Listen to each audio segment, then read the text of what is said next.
Good numbing. Hello YouTube, hope you're all doing well. We're back with more Death End requests on session 9, I believe. Last time we left off, we started to learn that the buggies are stealing emotions. Is it 09 the flip side? Oh yeah, I've heard that the class of 09 is unfortunately not quite what people were hoping it would be.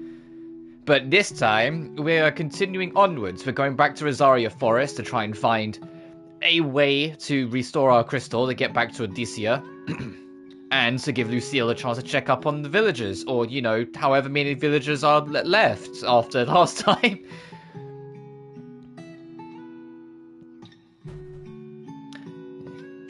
Yeah, I think it's a shame. I have heard of what's happened with Class of 09. I think it's a shame because I did watch, like, the animated thing they did for promotion. And even though it was very crass, I liked the writing. I thought the writing was that right balance of, like, yeah, this is how teenage girls that I remember from when I was a teenager, like, usually fucking spoke. This is how they usually reacted to, like, everything that ever comes their way. Like, it was that level of, like, almost perfect crassness. And then, like, I heard that the game's kind of, like, ugh. I'm like, nah, that's a shame. Ah, well. It is what it is. Because we got more exciting things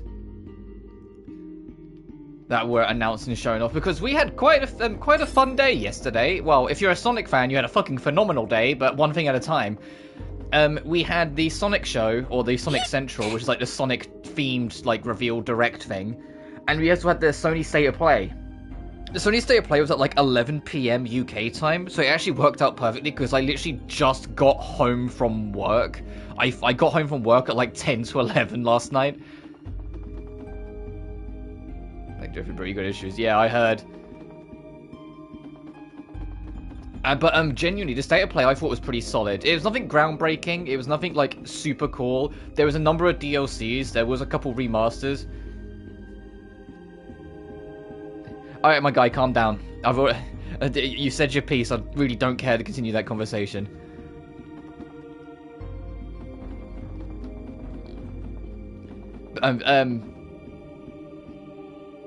Yeah, because it opened up, and because I will be talking about the State of Play on and off throughout most of the stream, like I usually do when it's any kind of event.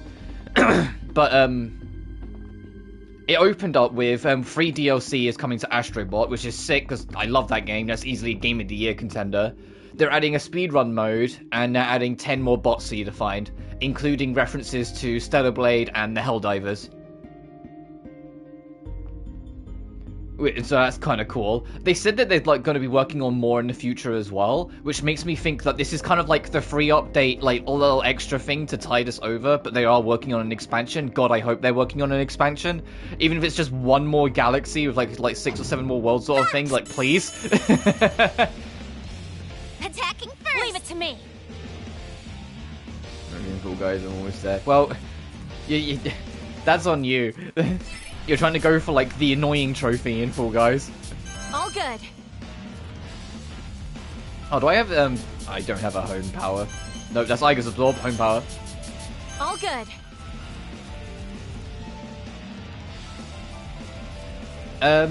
They then announced, I think it's called, was it called the Midnight Road? Which got me a little nervous, because at one point they show VR gameplay, and I was like, no, please don't be a VR game, because this game looks sick. But it's playable within and without VR. Like, it's one of those, like, you can do it both ways. But it's a... I don't know if it's strictly horror, or if it's just horror-esque. But it's... entirely made in clay. The entire game.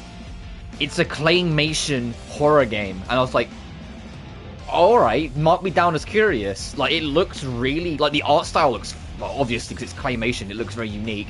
But, like, the actual, like, art style of how they're handling it, how the gameplay looks when you're playing it, how all the effects are and everything, I was like, this looks wild. Like, I was like, I'm down for this. Let me help. It didn't even have a release year. It just said, it just said, wish this now, and I was like, oh, I'll keep an eye on that, but Jesus. I'm 100% down for fucking a claymation horror game. We then got Hell Is Us, which looks like a really, like... Alright. It doesn't, like... It's an action game. Like, it's like a proper, like, character action game. that's got not much darker flair to it. That's also got like a fucking beautiful art style. And I was like, oh, okay, I'll give that a go. I'm always down for a character action game. Then we got like our usual VR stuff. Perfect. Oh, they fucking remastered the PS5 Pro presentation. It's almost like they realized after the PS5 Pro presentation there wasn't a fucking soul in sight that was interested in it. So they did like another fucking PS5 Pro presentation, but this time actually showed off games. Like actually showed off PS5 games and games that people gave a shit about. And I was just like, hey, see, like, you can do it.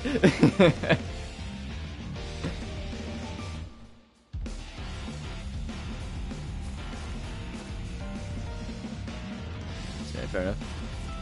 Alan Wake 2's got DLC, which reminds me that I need to get into the Remedyverse. That's like because I've been wanting to for a while. All good. And I think like the DLC, it's Alan Wake's side of going into Control.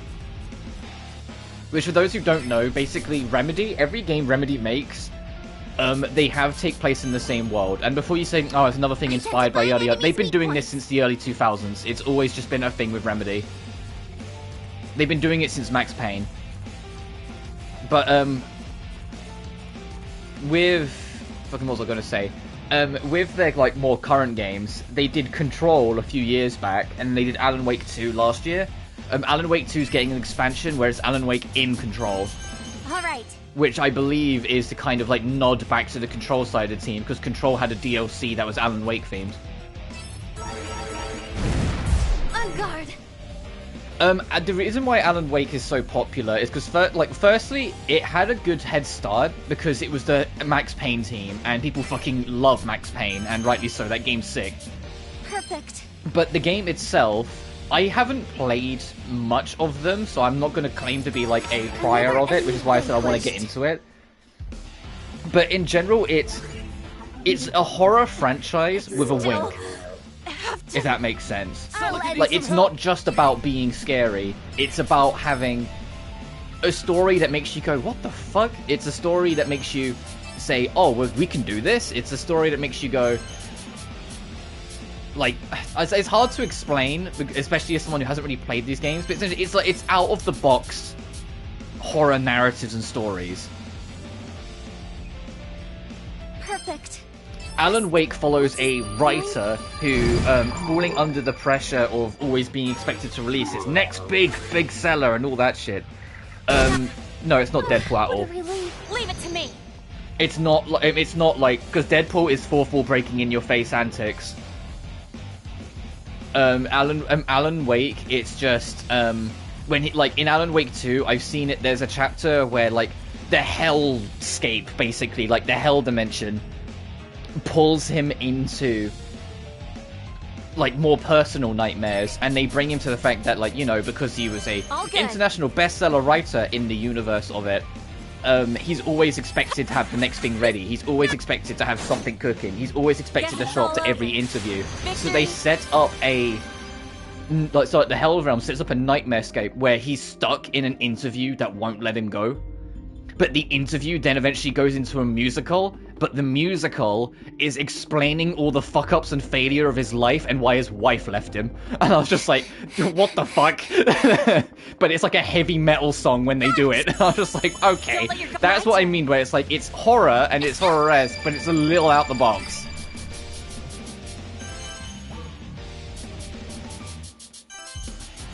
All good.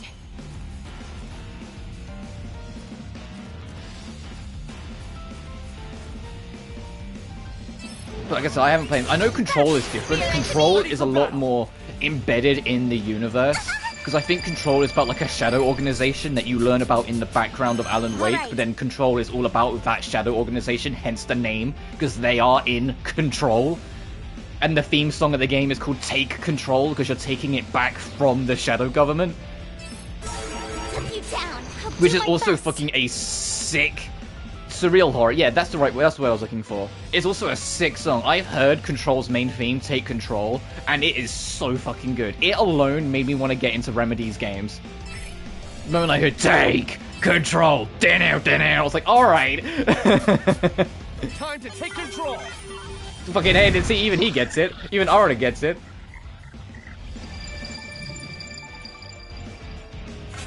All right, keep going. Time to take control. Leave it to me.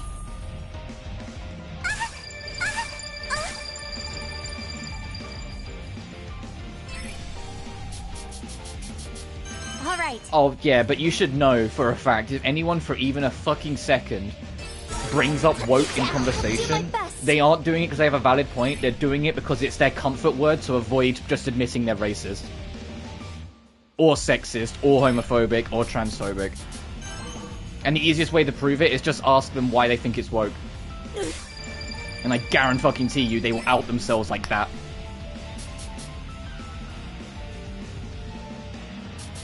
The reason why that started with Alan Wake 2 is because Alan Wake 2 has two protagonists. Alan Wake, as far as I'm aware, is stuck in the Hell Dimension at the end of Alan Wake 1. Perfect. Or whatever they call the Hell Dimension. So they have a second protagonist that's in reality, so they can see what's going on. And it's sort of like Sonic Adventure. You have to go through both stories, but you can do both stories whichever way you want. If you want to do just Alan Wake first, you can. You want to do the journalist in reality. Oh no, it's not. I think it's a police officer in reality, actually. If you can do her story first. You want to alternate between the two every now and then, you can. Like, they both have their own stories, but eventually meet in the middle at the end sort of thing, so you have to do both to unlock the final story. And so, of course, the hate everything that isn't just a white straight man people didn't like the fact that you play as a black female cop for effectively half of Alan Wake 2.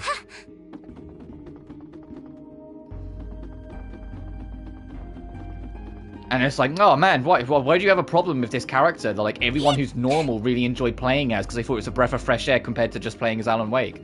Go on, explain it to me in detail. Why do you have a problem with this character? Is it because they're black and a woman? No, it's because it's woke. Oh, okay, what does woke mean then? Is it because it's black and a woman? You know? Like, it's that fucking easy to unravel those people. Because if there's one thing that's always consistent about bigots, is that they're also complete fucking idiots, so it's extremely easy for them to reveal themselves. Or to make them reveal themselves.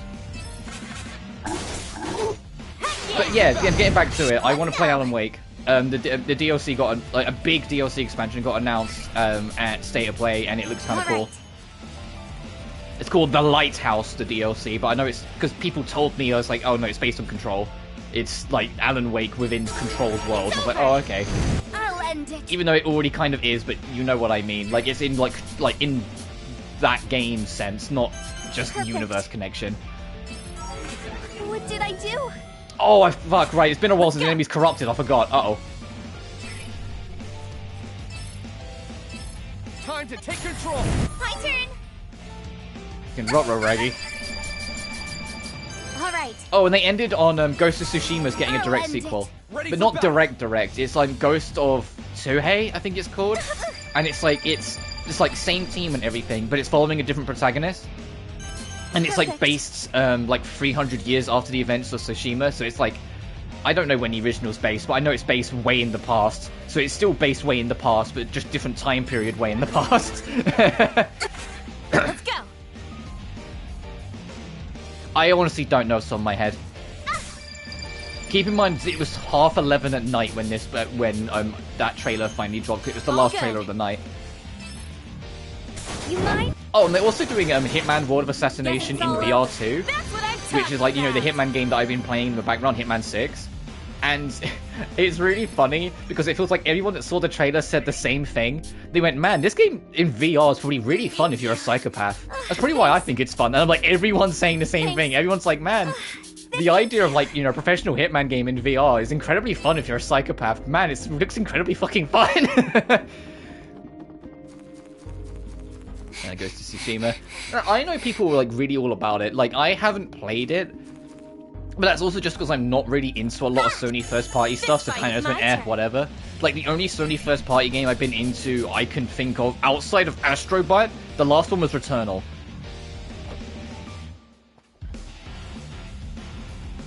But yeah, it's, because they already did Hitman VR, but now it's on the VR 2, so obviously it's more detailed, it's more responsive. basically it's more accurate. And they showed in like the gameplay shit, like 47 aggravating someone to try and shoot at him, and then picking up a pan in VR and holding it in the way so the bullet hits the pan instead. Like it showed someone like taking the cap off of like a cyanide pill and dipping it in a cup of tea, and I was just like, oh, this is psychopathic.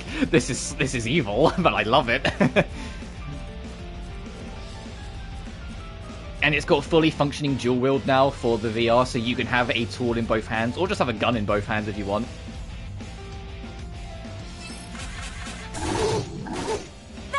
Oh, allergies, yeah, fair. Leave it to me. All right. What else? Oh, Legacy of Kain 1 and 2 are getting fully remastered. I'll do my best. All right, They announced that as well, which is kind of cool. That's Legacy of Kain 1 is on PS1, and Legacy of Kain 2 is on PS2. Actually, I think it was on PS1 and Dreamcast. Perfect. For any of our Dreamcast stands out there. But that's cool, because that's another, like, iconic PS1 franchise that not a lot of people, like, know about nowadays, but was, like, a huge deal back at the time. All good. And it's made by the team that did the Tomb Raider Remastered Collection, so I know it'll be in safe hands. Guess it's all over. My turn. It also makes me go, oh, I guess they're not doing Tomb Raider 4 through 6 straight away. I mean, they might be doing multiple projects at once, but I was a bit like, oh, I guess we gotta wait a little longer then. But I suppose I have been spoilt with Tomb Raider this year, considering the Remastered Collection and Legend getting ported. Oh, and speaking of ported, fucking the original PS1 Legacy of Kain, so you have access to that, is coming to the backwards compatibility list, but so is Capcom's Dino Crisis. It's like, oh yeah, there's your fucking Dino Crisis. Now stop asking for shit. Because Capcom really seems to not care about doing anything with Dino Crisis for some fucking reason. Thanks. Even though it's just Dinosaur Resident Evil, and with how much Resident Evil's been popping off the past few years, you would have thought they'd be on that. Anyway, new weapon. It'll balance you out a bit more, sure.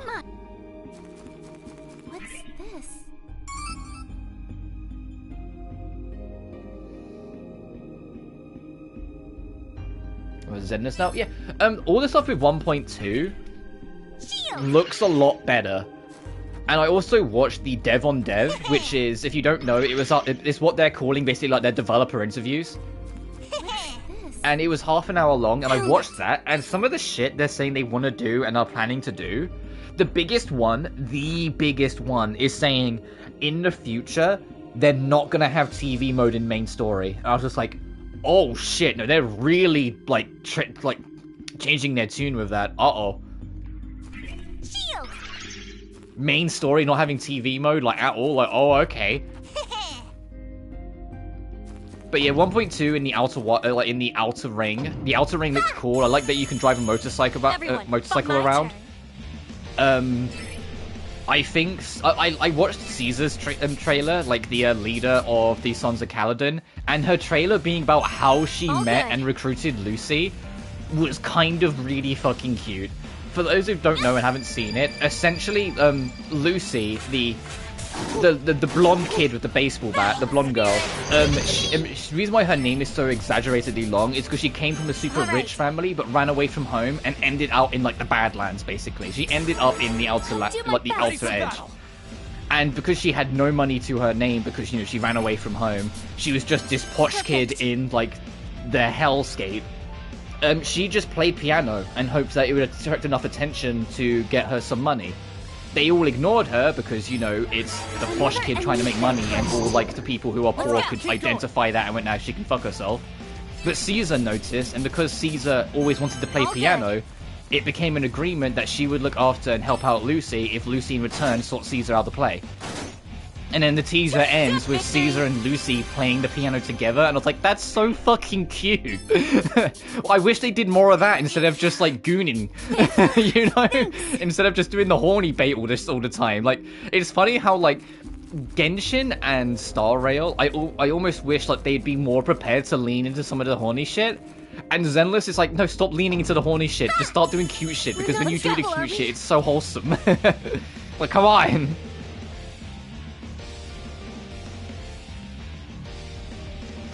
That's what made it unique critique.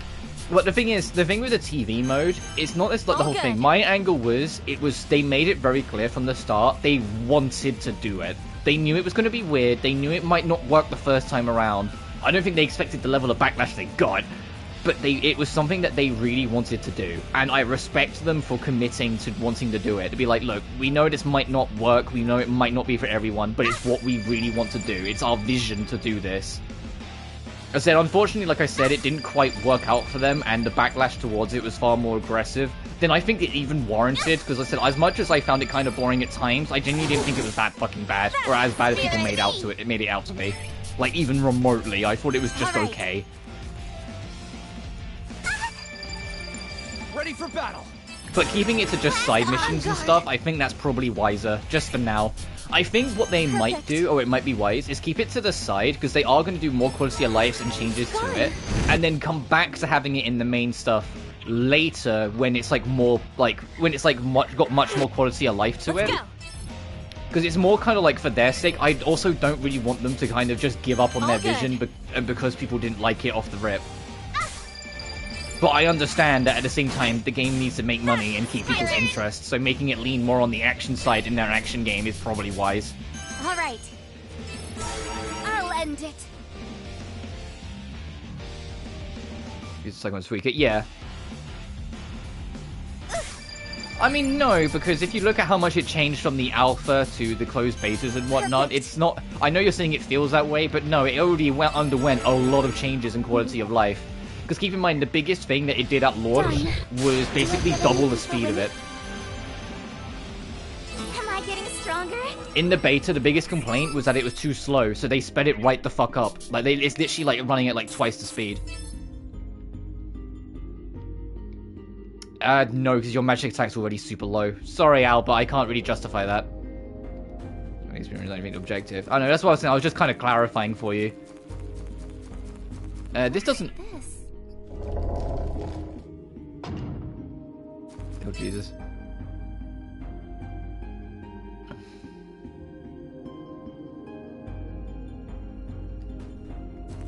Okay, I gotta remember how we navigate this.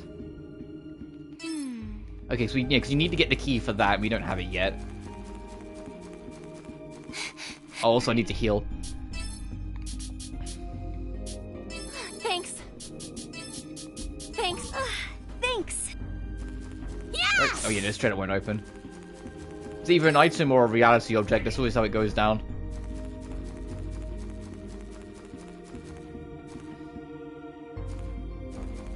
Oh, and fucking for like, I'm not interested at all because it's just, when I saw it, it just looked like Ark but with like discount Pokemon. But Power World is officially out on PS5. They announced and released it last night. What's going on here? So for anyone who had seen it on PC, on Xbox, and was vaguely curious about it, it's now out on PlayStation. I saw, like, fucking... people were going, oh, aren't they, like, in the middle of a lawsuit? Hey, do you think they released it on PlayStation to, like, afford the lawyers to fight against Nintendo? Like, and then it came up saying, coming out today, and he went, oh, fuck yeah, that's to afford the lawyers to fight Nintendo. And getting it either. Yeah, no, I don't care for Ark, so Ark, but with, you know, instead of dinosaurs, discount Pokemon, I'm like, I'm good. I'm happy it's out for people that, like, wanted to play it, and, like, because it was only on Xbox and whatnot, but I was like, I'm good. Perfect. Another enemy. I'm so glad. Ain't no mountain high enough.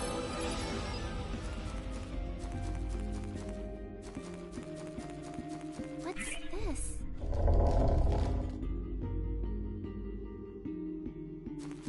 No, Nintendo filed it. It's actually, in my opinion, kind of scummy how it's gone down. But there's just my opinion. I don't know, your magic attacks, that's bad. Essentially, Nintendo... The Power World came out, made a shit ton of money. Nintendo, only after its release, made a patent, or however you pronounce it, I think it's patent,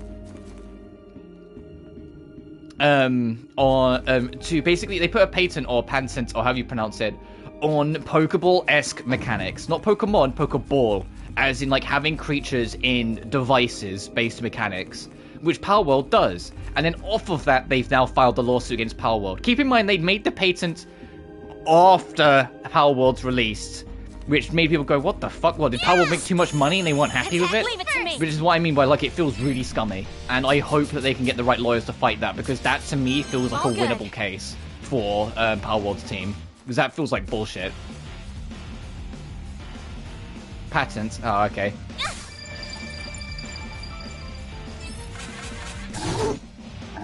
I'll see what I But can yeah, that's basically how it's going down. The reason why I say that is because it, you know, the Alright. lawsuit happened,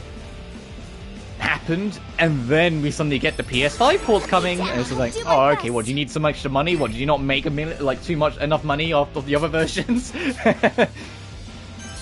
Is Nintendo that scary to you? Done.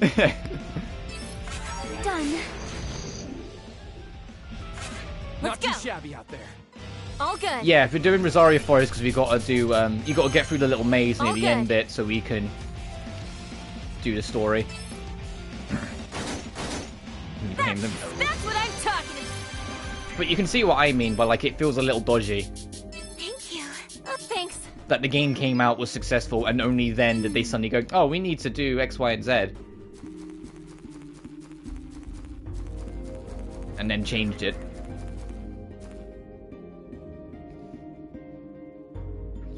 My single least favorite area in the series? Oh, I don't mind Rosario Forest. I don't know what my least favorite is.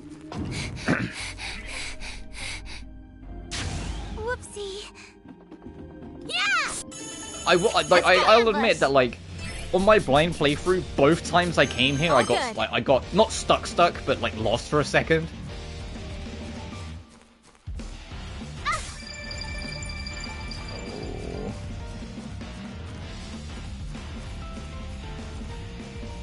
Well, unless we're counting the pain area. If we're counting the pain area, then that's my least favorite area because it's just fighting.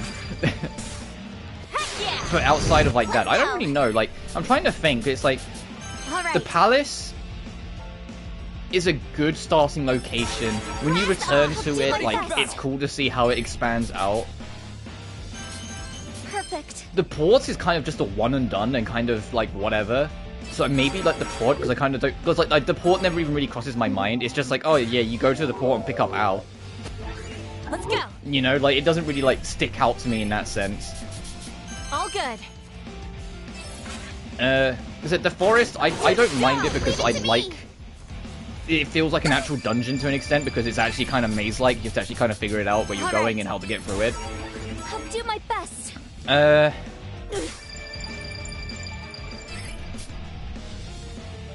Godot Ruins I don't really care for, but I just find the area kind of boring.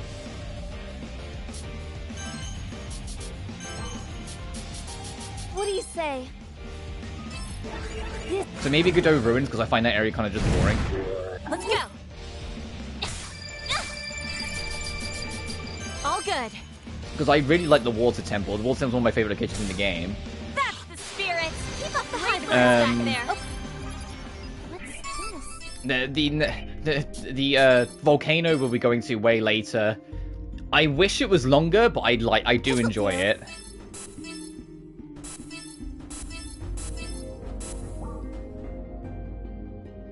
Sorry, my cat's just walked in, and she's walked straight into the corner, sat down, and is just looking at me. I'm like, what? What do you want? Do you want to be on the? Do you want to be on the bed? Yeah, you know I'm talking about you. Silly animal. Thank you. Every time I look at her, she looks away like, what? No, I'm just here. What do you mean? No, I know. I know what you're doing. You're trying to do the guilt trip because you're in the corner where you're always in view, but you don't want to get up on the sofa. You want me to pick you up. Yeah. Ha! Now's our Leave it to me. All good. Yeah. I know what it is. It's like she's trying to get my attention because she wants me to pick her up.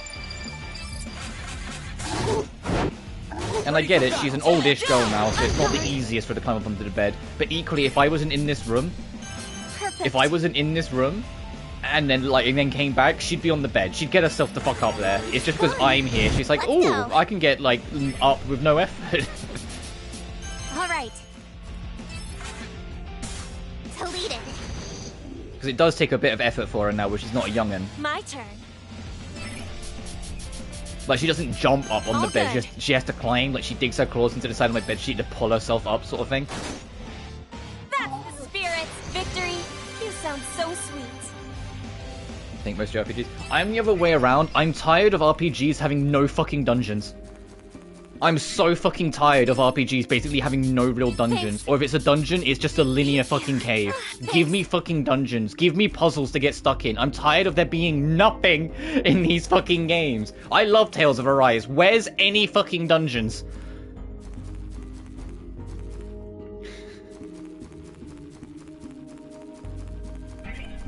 I love Tales of Berseria. Why is there only one fucking dungeon?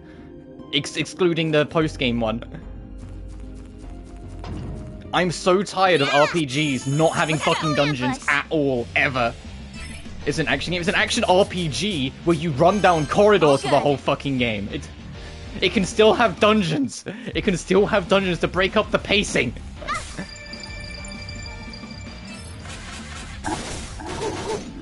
Every single other like Tales of game had fucking dungeons. Perfect.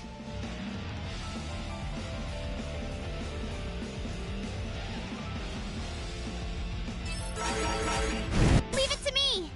In fact, there's a remaster of Tales of Graces that has fucking dungeons. Please. All right. Like Final Fantasy 16, love that game. Where the fuck is any dungeons? Why are all the dungeons quote unquote just linear caves of enemies? Give me puzzles. Victory. Give me puzzles. Give me things to like put my brain to. Give me just something other than running in lines. I'm so tired of like RPGs, action, turn-based, whatever, just not having dungeons. Or just having caves that pretend are dungeons. Thank you. Oh, thanks. Like, it's wild, like, for people to say, oh, I don't really like dungeons in these games. It's like, well, okay, when was the last time we had one? And I will die on this hill because it's genuinely super frustrating for me that likes diversity in my games. I don't always want to just be fighting enemies, regardless of what the game is. I want to go do other things. Especially if it's, like, you know, like, several dozen hours long. Their constant motion. Yeah, and you can have the constant motion players enact a little bit of patience to figure out a puzzle. Also, where the fuck's that last dark guidance? I need one more. I'm running around in circles here because I forgot where it is. I think you have to go. Do you have to backtrack on yourself? I can't remember.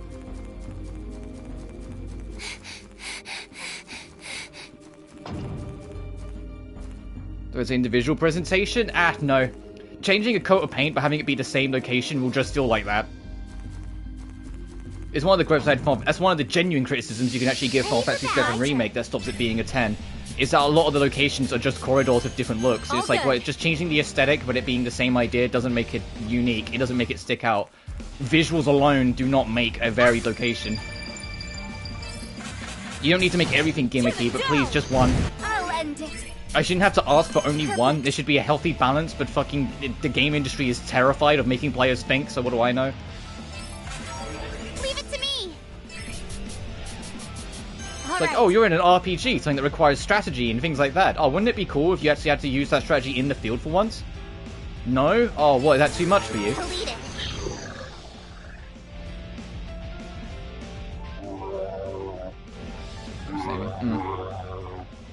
Let's go.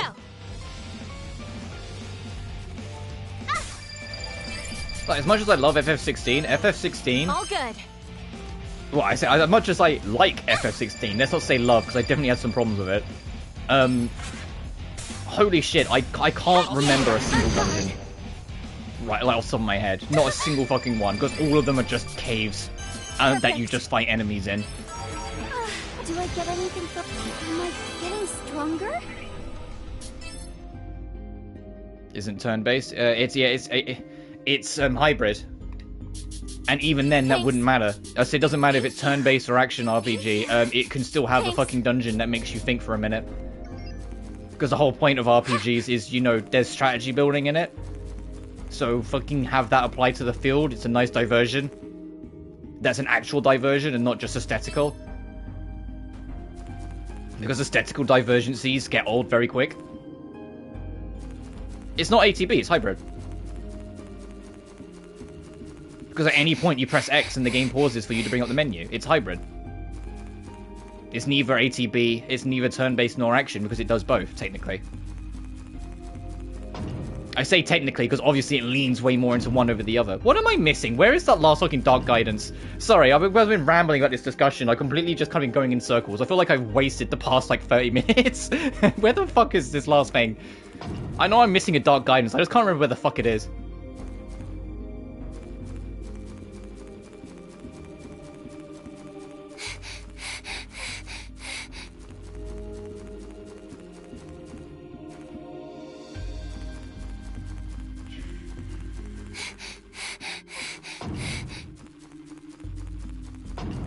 Actually, you don't need you to keep on huff and puffing in my ear.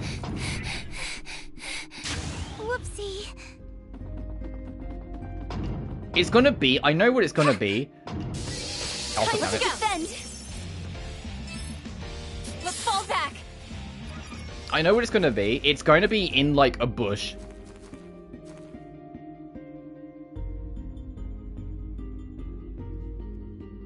They don't exist exclusively to waste time. Tell you that for a fact. They don't at all. That's something that you've decided because you don't like them.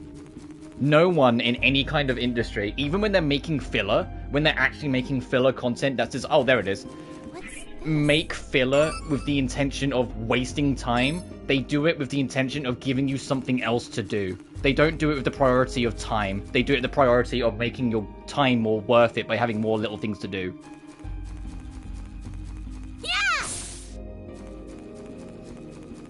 Which might sound similar, but it really isn't. They don't do it with that intention. They do it to give something else. Which is why they're important, because it's, you know, giving you something else to do. Doesn't matter if it's turn-based, whether it's action, whether it's what. If your game is going to be, like, you know, any longer than 20 hours, if it's just 20 hours of doing the same fucking thing, come on. You know? That's, you're limiting the appeal of your product. It doesn't take much to just do a little bit with your dungeon. It doesn't even have to be anything super complicated. Fucking Kingdom Hearts just has, like, an area where it's more focused on platforming. That's all it has to be. Not, you know, just a little bit something different.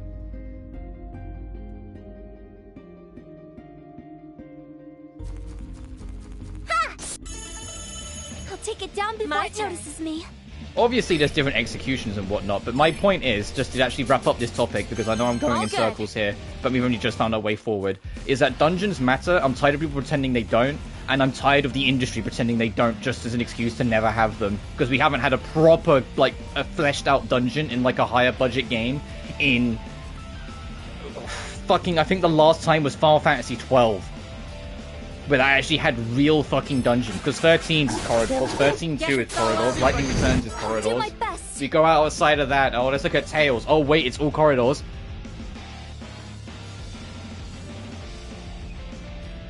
Yes, you are. And I hate to break it to you. There is an absolute crazy concept of, if you're here for like a 50-hour adventure, it's okay to not want it to be just that universally for the whole 50 fucking hours. That is deliberately trying to strain your attention span. The turn-based RPG isn't getting replaced. It's having something to just mix it up a little so you're not bored after 50 hours of just doing turn-based combat or just doing combos in action games or just doing that, you know? The longer the game is, the more it necessitates having variety in it to keep the player interested, no matter how much you love the genre. Perfect. Another yeah, that's you! Leveled up. What's this? That's you! Just because it always works out for you so you don't need it doesn't mean that's universal. Most people, reasonably, when they play a 50-hour long game, the reason why Final Fantasy VII is the most beloved masterpiece ever isn't just because it's a really, like, good 40-hour RPG. It's because it's a 40-hour RPG that has a shit ton of different things to do as you go through it to keep you occupied when you're not in the mood to fight enemies.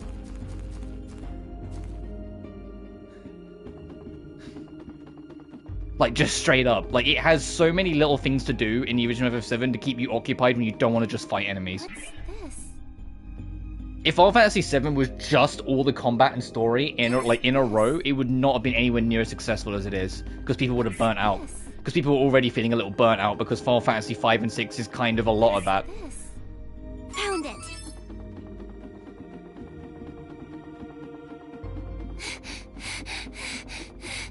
But yeah, there's a few things like that where I just like, I'm really passionate about it because I remember how things used to be and how much more fun they used to be.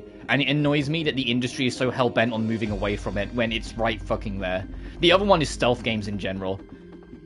Stealth games and how they're treated in the modern age genuinely pisses me off, but that's a whole nother topic. Thanks. The stealth games are so significant to so many little avenues of the industry, even ones that you might not even realize were inspired or affected by it. Let's go. But now stealth is universally treated as a side gimmick to other things and never its own thing anymore, and I hate that.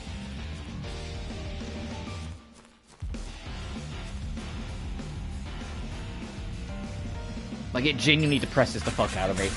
Like, literally the only fucking stealth franchise that's active to this day is Hitman, and even then, Hitman, it's a huge fucking question mark whether it really counts as stealth, considering you can really approach those games any way you want. I just kind of choose, as I go for Silent Assassin, like the best rating, to go stealthy, but you really don't have to. You could just go in guns blazing if you really want to. It's over.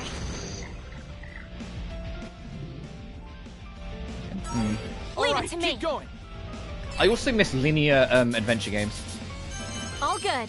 I'm kind of like, but I've had this complaint since like for like a decade now. I miss adventure games being linear. I get, like, you know, adventure, it's about exploring and whatnot, so it's always going to get bigger and bigger, but every single adventure game is open world or has like sandbox environments. And I kind of miss, like, it's why I loved, as much as not every level was a winner, it's why I loved going through the Tomb Raider Remastered trilogy, because they're linear adventure games. What's this? So you explore, but when you're done, you go to the next level. You don't hang around and have to back around or do side quests or X, Y, and Z. You know, when you're done, you're done, bitch. You go.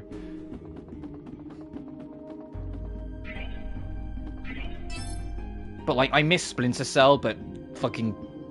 I don't know when that Splinter Cell remake's ever coming around, because Ubisoft at the very last minute, and I mean literally yesterday, and Tokyo Game Show is today, cancelled their show. Thank you. And I was like, oh, well, fucking there goes my hope for Splinter Cell getting shown off, I guess. Fuck me. Like, why leave it that late and then go, oh, actually, no, we're not showing. What the fuck? Anyway, we got all the guidances, so I think we can proceed onwards. So don't get me wrong, they could have done more Rosaria Forest, but my point is that I don't hate it. Oh, I just realized, in the time I've been rambling, my cat has moved. She's not in the corner anymore. I don't actually know where she is. Considering the only way for her to get out of that corner is to go under my legs. Like I said, I'm not in the corner, I'm in the middle, but it's like, my room is kind of structured like a corridor path in the middle, with stuff on the left and right. So for her to go into the corner, she had to go under my legs. So for her to get out, she had to have gone under again, but I didn't spot her. Is this good? Because I had my legs stretched out across the desk. Well, not stretched out like lazy mode, I was more as in like, has like my footrest, I have like it on like a lower shelf. Alright, leave it to me! Spirit, on guard! Because for me, I just find that Perfect. dull after a while. It's okay to have like one dungeon that's super on mixing up the presentation, because then that's what makes it unique. Alright. You know? Like, I know it's a completely different genre, but Psychonauts 2, they had a world in Psychonauts 2 where the whole gimmick was that it was super fucking artistically different from everything else. And it didn't really have that much going for it outside of it. It was just super artistically different. Like, the art style was different, the way they approached the art style was different, the way it felt to go for it because of the art style was different. Like, it was super vibrant and varied. And because that was the dungeon that did it, I was like, okay, so that's what makes that one unique, is that it looks fucking gorgeous. Thank you. And probably took most of the development resources. There's a set piece. Yeah, because I see it as something that adds to the variety of the experience. Because that's literally what it is by definition. And I miss that games avoid it at all costs now because they're scared of making the players do something else other than their core gameplay loop. When core gameplay loops, no matter how good you do them, the longer the game gets, the more at risk of people getting bored at various intervals and losing interest, even if it's a genre they love. I love turn-based RPGs, but boy howdy did I get bored as shit out of them Romancing Saga. Or whatever the Saga game I played last year was. That game bored the ever-living shit out of me. Yeah, and SMT5 annoyed. That was like one of the complaints I actually had with SMT5. SMT5 is another culprit of the no dungeons. Because there was only like 2 dungeons in the game, and both of them were just kind of straight lines with nice aesthetics.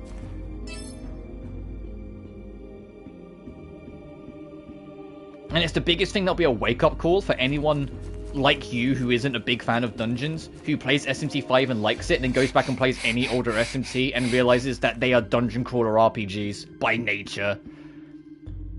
Like, they are super fucking dungeon crawly by nature. SMT3 is like the last hurrah of genuinely super fucking creative dungeon designs. Not all of them are hits, not all of them are winners. Some of them you sit there and go, oh Jesus fucking Christ, I'm here for another 6 hours yet, because you get stuck or miss a bit of the gimmick. But the ones that hit, fucking hit, dude. Sorry, I need to actually remember which is the way to the door. I'm just gonna go through here and just go in a straight line. Speaking of straight lines, because I can't remember the order because I've been rambling too much.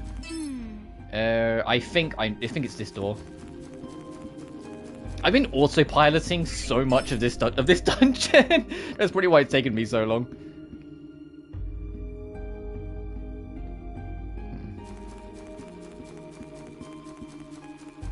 Like I said, the real dungeon crawler ones are SMT 1, 2, and 4.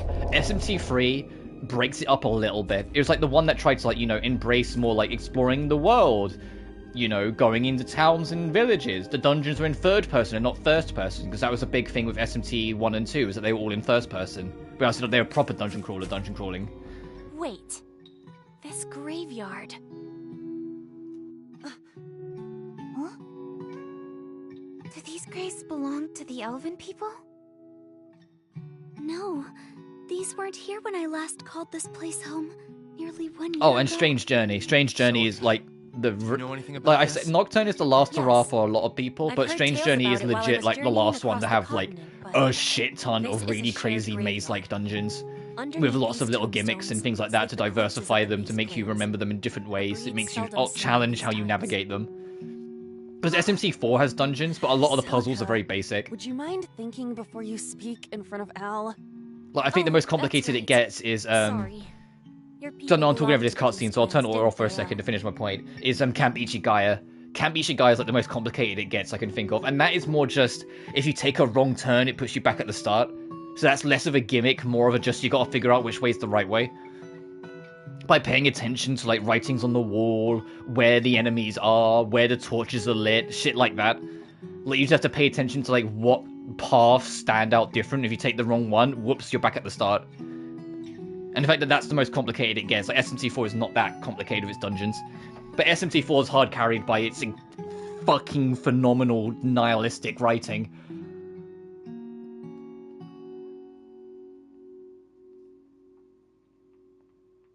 For a start to it. Huh? Wait, tell me more about this. Why are there so many of my people buried in an elven forest? Oh, I forgot. This isn't fucking Lucille's crazy moment. This is Al's, because she's gonna find her parents here, isn't she? Well, you see... Which also means, hey, I need to save, because we got to get a death end. And I don't want to, like, do that maze again. Hey, hang on a minute. That's why I like visuals. Oh, I love a warm orange sunset over a forest. And I can say that from experience because I live near the woods. I live near some woods. And sometimes walking through them at the crack of dawn or in the evening, especially on like a harsh red evening, is beautiful. It's some of the most gorgeous natural like vibes you can like see in the world, I find. Next to snow at midnight. Snow at midnight and sunsets in forests and woods are so beautiful. And I know the snow at midnight because I've done enough midnight shifts at work to do a midnight shift for a snowstorm. And then walking home at I know, I remember it. 1:30 a.m. walking home from work in a snowstorm.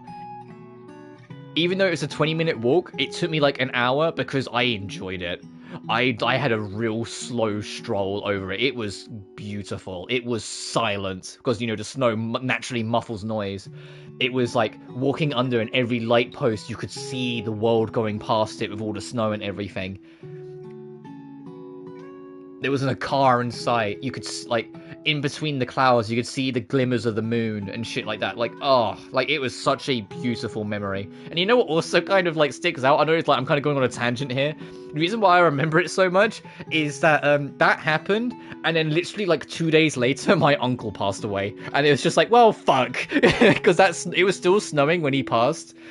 And so, like, it became, like, associated with that memory. And what's upsetting is that we haven't had a good snowstorm since then in the UK. We've had little bits of snow here and there, but we haven't had a good fucking snowstorm since then. I'm like, well, fuck, we need a new snowstorm just so it can be, like, on its own again and not associated with my uncle. That was back in 2018. We haven't had a good, proper snowstorm in, like, 5 years now.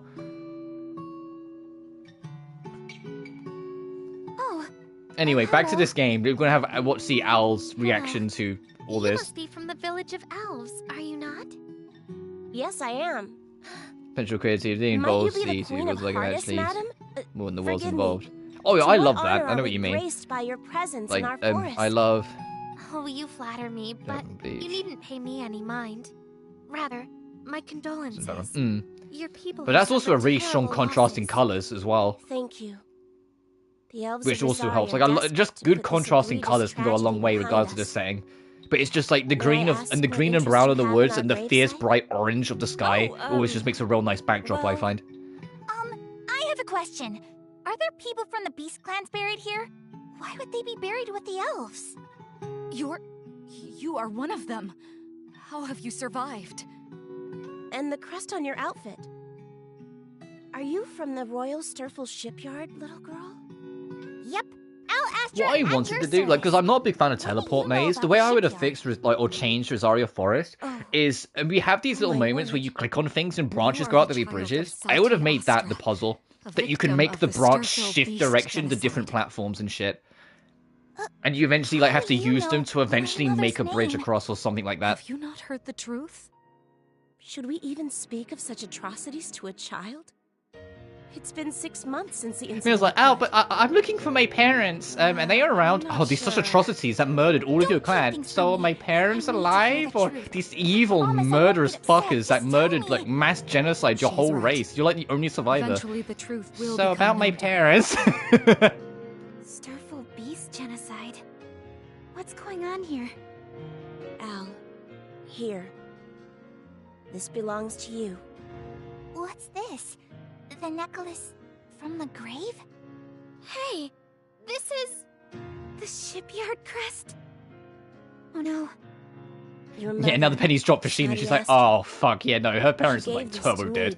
I mean, they already kind of gathered. Like, the first scene we get with Al, where she talks about it, Sheena immediately goes to Al, to Enigma afterwards and goes, so they're probably dead, right? So, like, this has been kind of implied for a while, but now it's Al having to face reality. Big of heart. Blame for the dwindling numbers lies at the foot of the humans, for they enjoyed hunting your kind for sport. What? Hunting? Is this true? Oh, this story arc, inadvertently inspired Mary and Vincent 1, like the first big book I wrote back in, like, 2018, 2019. At least, so we had believed. This was actually like something that ended up inspiring it, because in the first Mary and Vincent, witches are hunted for sport, and it was at least slightly inspired by this. Rose up. Obviously, there was other things. I can't remember at the time because it was years ago now. That's rubbish. I can't. That's fathom rubbish. I got into Claire, are those you cruel British? bastards. I refuse to believe. Ugh, I'm gonna be sick. Yeah. What? How could people do that to each other?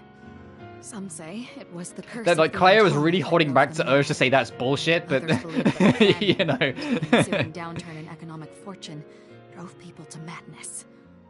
Misery breeds desperation.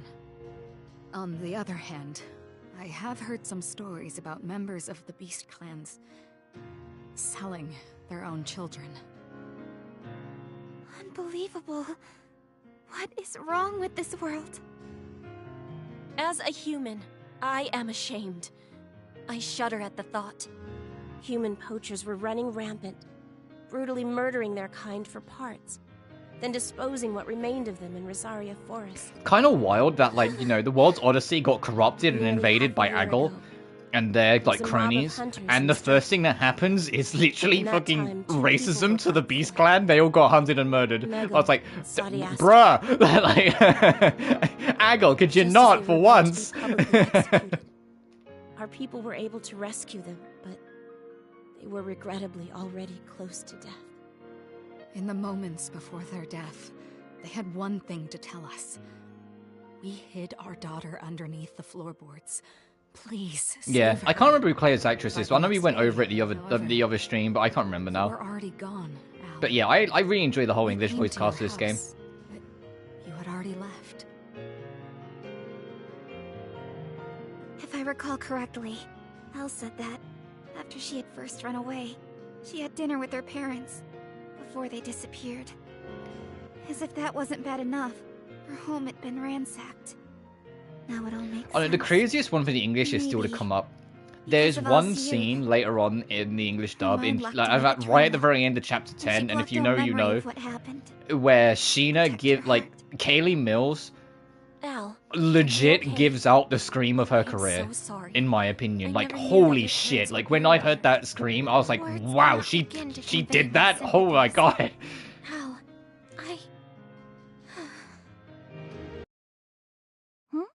What do you mean?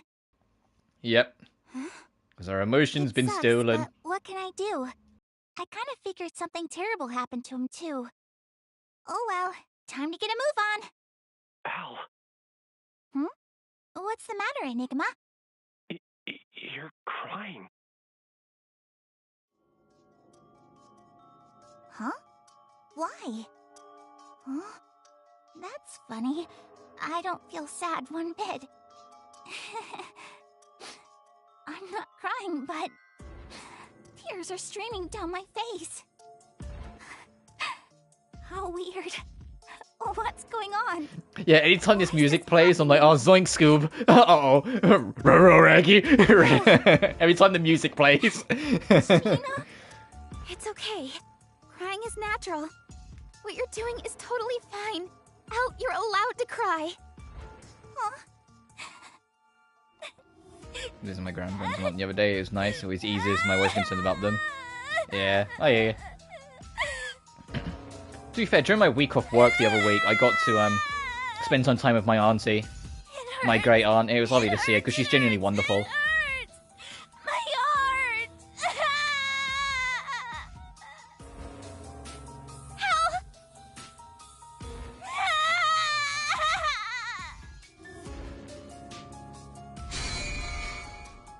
Character sequence collapsing. Character sequence collapsing.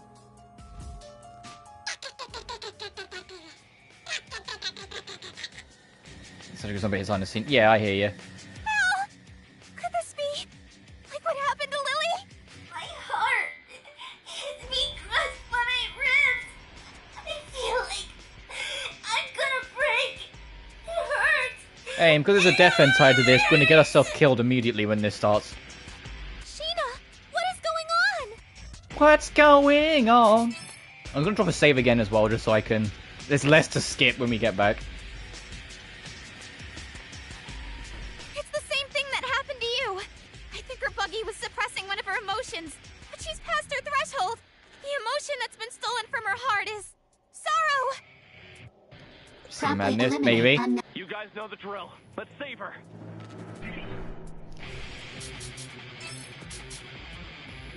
Alright, what's a character that has... What character has the least defense? Hey, Lily! Oh no, I don't want to be... okay.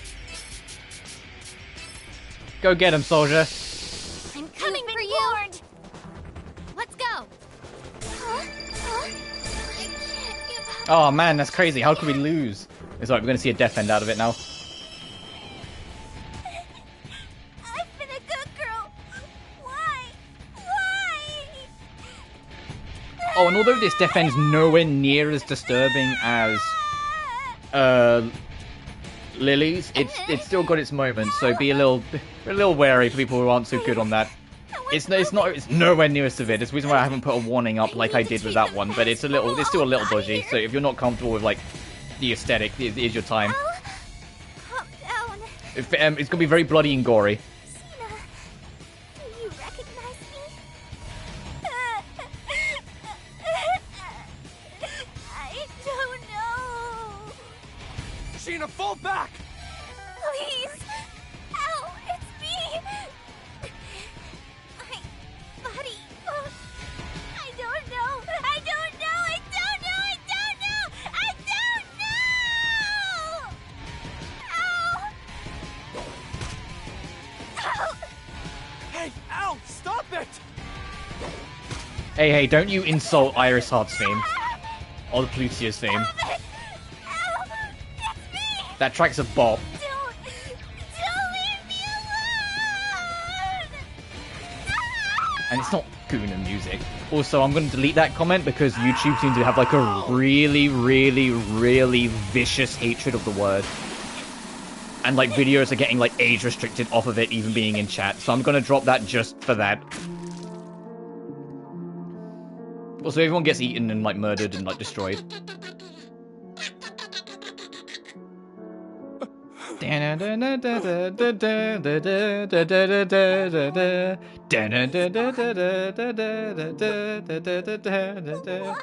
you got it in my head again. I love that track. I wanna be alone. Yeah, no, it's why like I sometimes put like a little twang in my voice when I say it, because I'm always wary of YouTube.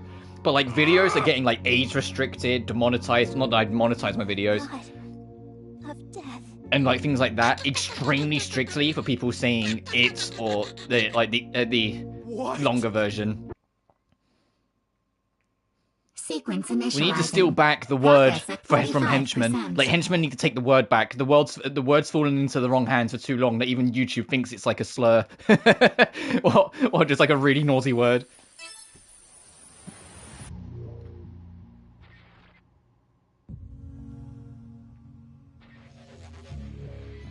Oh, I mean, I'd rather you not use that word either.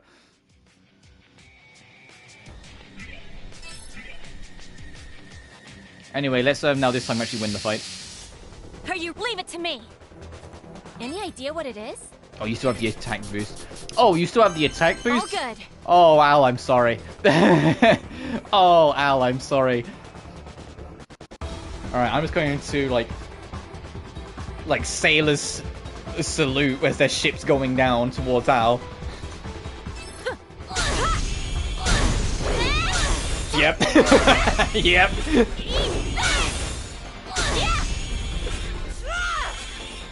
That doesn't matter, you missed a bunch. Guess it's all over. Victory, you sound so sweet. Yeah, no,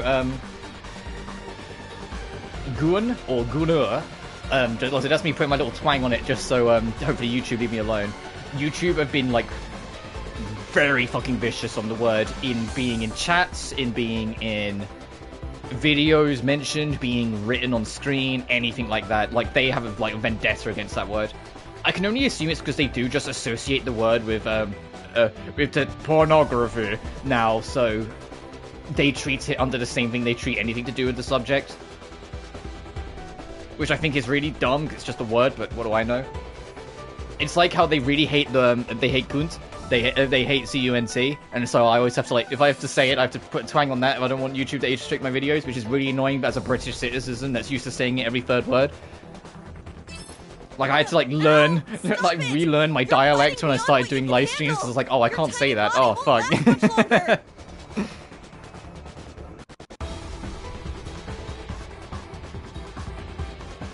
No, I got on it, it's fine. Ow! I'm alone! Why? Why always me? Sheena, what are we to do? What did you do when I lost control? We have no choice but to destroy her buggy. Just do whatever you can not to harm Al. Jeez, Nah, it's this cool, boss dude. strikes It's one of them again. today. You can count on me. I think the only English voices I hate in this, or that I'm not the biggest fan of in this game, and to be fair, I don't really like the JPs anyway, I just don't like how they sound, is the buggies. I think all the buggies just inherently sound annoying, regardless of what voice it is in.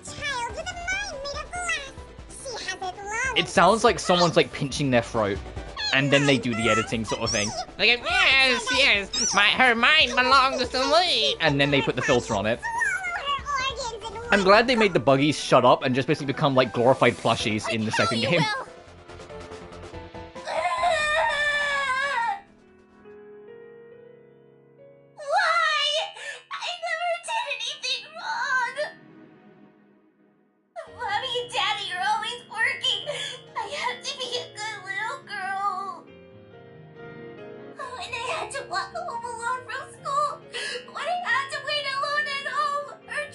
Oh, this hit a little bit. Al has abandonment issues.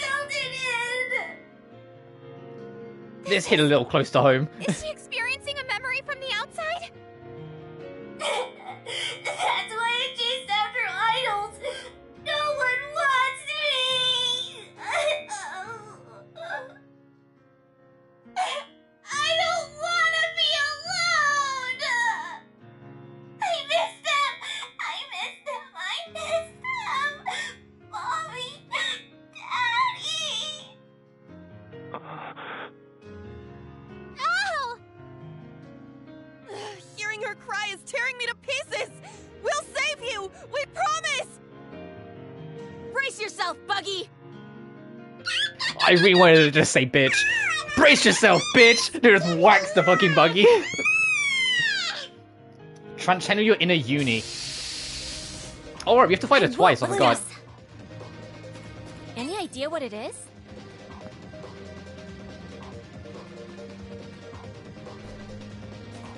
I completely forgot you fight her twice.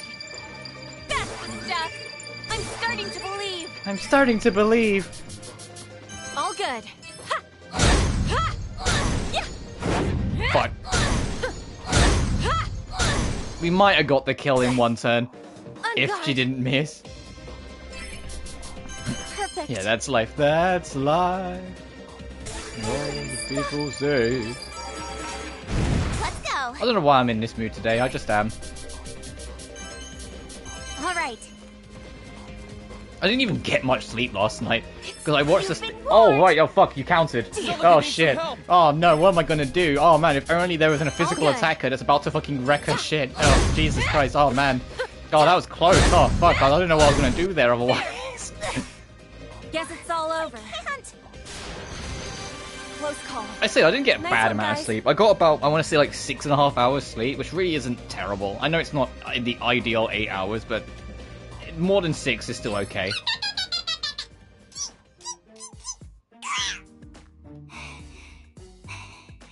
Give it back. Give me back my sorrow.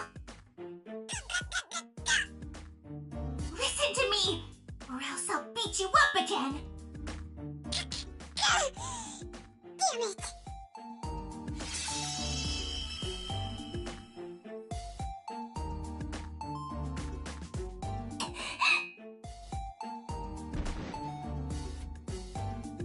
Squish that buggy bastard! Al, you okay? Al? I just want one of these characters to channel in their inner uni and just go, bitch! Like, that was my favorite fucking thing in V2. It was just uni showing up going, freeze, bitch! And it's just like, alright! Funny stuff. Right.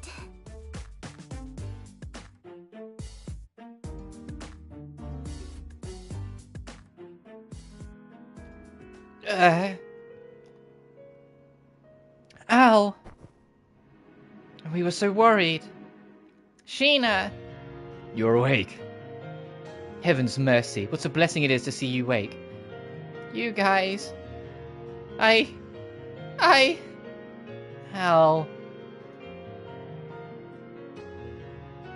Oh, fuck. I'm not voicing that because it will take away from the scene.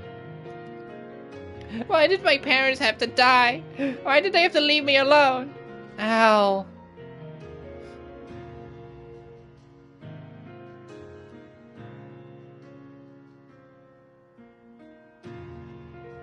It hurts, I know. What happened to them was awful. Our hearts are heavy for you. Sheena, you're crying too. Yeah. Why? Because... Al, Sheena feels the same way you do right now.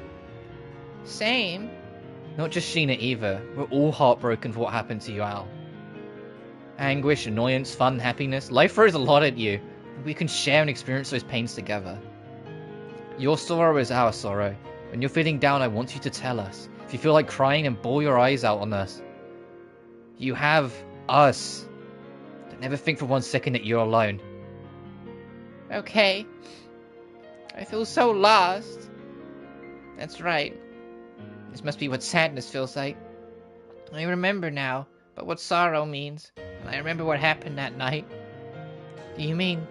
That night, a group of scary people broke into my home. They hurt Daddy, then Mommy, and then the scary people took them away. Mommy hid me under the floorboards. That's the only reason I'm still alive. But how in the world could I have forgotten? Sometimes the heart seals memories away to protect us from the pain in remembering them. Your heart wanted to protect you. Oh, how weird. After bawling my eyes out, I feel a little better now. It sounds like crying did you a world of good. Thank you, Claire. I might not have Mommy or Daddy anymore, but I have you guys. Damn straight, you got us. Claire, you're a sweetheart. What? No, I'm not. I'm the Red Peddler, the expert on how to survive in this dog-eat-dog world. One mistake and I'll make you pay. Claire, you're fooling fucking no one.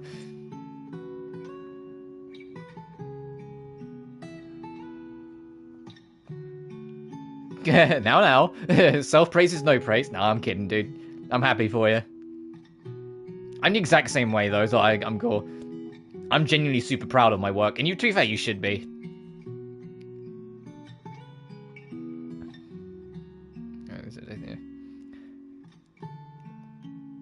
Right, you are. By the way, Mr. Elf, thank you for the necklace. With this, I'll always have my parents close to my heart. It was our pleasure to give it to you, young madam. You never left our thoughts. My parents aren't the only ones resting here. I promise to end the poaching of my people. An admirable position, young madam. But first you must focus on your own survival, for the sake of your parents. Oh yeah, no, self-confidence is important. It's just too many people get a little lost in the self-confidence and it warps into cockiness. And then that all cockiness becomes arrogance. If people fall into that trap too easily. It's good to be confident in yourself and you should be confident in yourself. In any case, it is time we take our leave. Wait, I know it's a long shot to ask, but is the terminal really... The terminal was obliterated by that heartless murderer. My apologies. Thank you for informing me. Lucille, do you not wish to return to our village? The Elder has revoked your exile. I mean, there's barely anyone here, so we can't need to fill in the numbers again. So I guess we can look past the fact you're a half-elf. No. My wish is to remain with Sheena for the time being. My question is, what became of Mitan? Her body was mangled beyond recognition, so we assembled a beautiful floral bed for her and the other victims. You know, you could have just said the second half of that. Just throwing it out there, you could have just said we made a floral bed in her honor. And that was all you needed to say. You didn't need to say that, oh, it fucking mangled beyond recognition. Bruh. May they rest in peace. Would you like to visit her grave? Let me think about it. Okay, take your time. This is still your ancestral home. You may return anytime you wish. Farewell. The terminal really was destroyed, huh? Afraid so. Which means we got no choice but to collect the remaining terminal stones. Okay, it's this way, I believe. Lucille, guys, wait, can I just say one thing? What is it? When I fell unconscious, I had the weirdest dream. A dream? Yeah.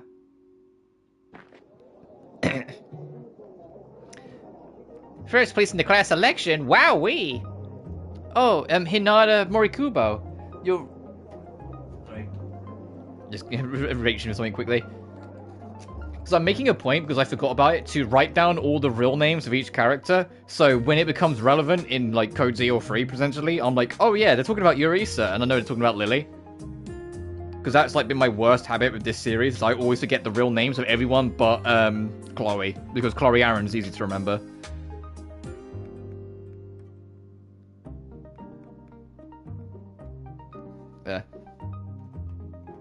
TV's my favorite. So good, I can't get enough. The only idol that should be standing front and center is Komai. I love watching her perform. Hey, I think they're performing at the Tokyo Dome in May. Do you want to go with me? I want 2 tickets. Oh, I already have plans that weekend to go camping with some friends in my dorm, so I don't think I can make it, sorry. Oh. Wait, aren't you going too, Hinata? You should come with us. Oh, what's wrong button? You're attending a boarding school. Don't you think it's important to make friends with some of your dormitory neighbors? Sexual, yeah, you know it. 2 first names, can't trust them, fucking Chloe Aaron. I don't know. Well, have fun. Oh wait, is it because you can't afford it? Guess not, huh? Makes sense since you've been spending all your cash on CDs, acrylic keychains, and pen lights, huh, Hinata? I mean, how the hell can you afford that stuff? Oh, is it your parents? Oh, woohoo, lucky girl. Treat me to a carton of strawberry milk at the cafeteria sometime, would ya? Later. Money? I mean... What's wrong with using money that everyone else uses for food, karaoke, and shopping on the things that I want? Following my favorite idol makes my heart sparkle. Once you become a super fan like me, then people like Komai recognize you. Whatever, spring break's around the corner, so I'll head home soon. Hinata Morikubo. Hey, that means she's... Al, have you experienced a mysterious dream where someone refers to you by another name? That's right, you too, huh, Lily? Or should I say Yurisa Yamamura? Please do not call me by that name. Every time I think about it, I shiver. That's not all that happened in the dream, either. Afterwards, Hinata returned to the house where her parents lived while they were in the middle of dinner and bam! A bunch of strangers wearing rabbit masks barged in and kidnapped the whole family. Seriously, man, talk about a hell of a nightmare. I couldn't even imagine. Gee, a kidnapping sounds terrifying. Come to think of it, weren't you abducted in your dream too, Lily? Yes. Hearing both of you echo similar stories makes me question whether or not they are memories from a past life. The fact that you wake up just before your dream self is about to be abducted is troubling too. It's starting to freak me out. Mizunashi, just as you predicted, Al is... Yeah, the evidence that these characters are being played by real people is starting to pile up. Judging from Al's subconscious dreams, their abductor has to be whoever's behind the rabbit masks. The dream felt as real as it can be, though. I'm beginning to think those other dreams were real. I agree with that sentiment. They must be like Enigma, people hidden and working from another place. Yeah, totally. I'm Al, not that Hinata girl. Do you still think it's a good idea for us to refrain from telling them about the real world? Even if they are beginning to gain sight of their former selves, if they have no way to escape their current bodies, they'll just panic. As far as we know, we can't activate the ending engage with the NPCs. At the moment, there's nothing else we can do for them. Oh. Right. Let's continue to keep an eye on them. Okay. Alright then, so Yurisa, Hinata, whoever you are, let's find the rest of those terminal stones. It's Al! It's Lily. Oh, I'm only kidding. Lucille, can you lead the way? Okay.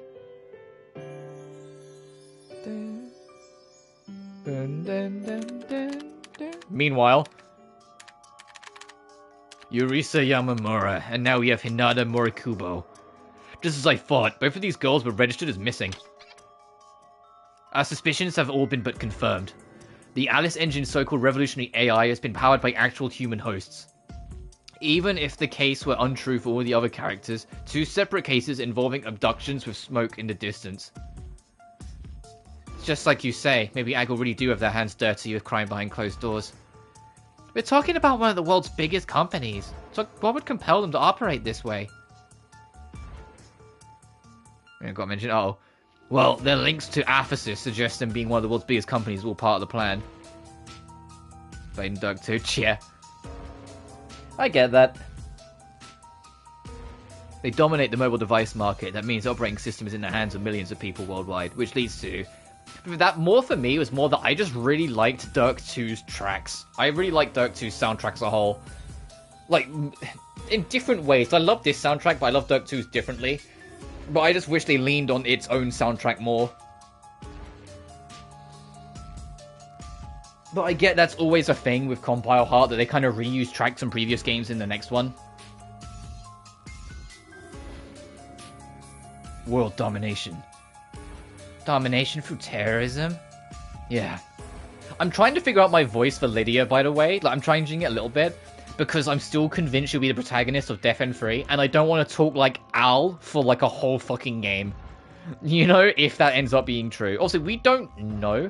My ultimate hopium copium is that we will get a trailer for Dirk 3 in Tokyo Game Show, since, you know, the logo's been revealed. I'm like, oh, so no, we're on, like, the train is driving. Like, the train is moving towards Dirk 3, now Code Z's out in Japan.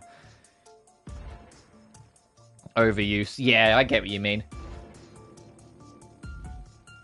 I'm hoping with, like, the bigger budget and, you know, like, the bigger development time and everything else, even if they keep tracks from, like, Dirk 1, 2, and potentially Code Z in 3, it will have more original tracks as a whole. Because I don't mind it every now and then. Like, I think the only time it was ever kind of like an eyebrow raiser for me was, funnily enough, not even a Compile Heart game, it was Bravely Second. Bravely Second had a different team do the music for that game compared to Default, because Default's team was Ravo, and they were very fucking busy with, oh, I don't know, Attack on Titan, so they couldn't really fit Bravely into their schedule. But they reused a bunch of tracks in Bravely tracks in Second from Default. The trouble is, Bravely Default's soundtrack vastly fucking outshines Second's soundtrack, so it's like, man, it's really noticeable when a track that is not from Second plays, because it's actually good.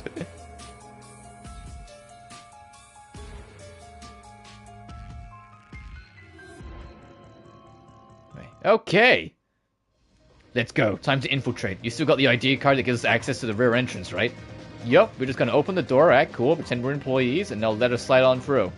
If we went with your plan, they'd just splash more water on you. The only way we're getting in is by sneaking. In a stroke of luck, Munakata happened to find just what we need to infiltrate Aggle. Oh, that's not repeating as I always repeat this. I made the impulsive choice to ask Munakata to accompany me, but it remained to be seen whether or not he agreed to tag along. Well, if you don't like 2 or 3, don't worry, $100 isn't like every single fucking nep, I swear to God.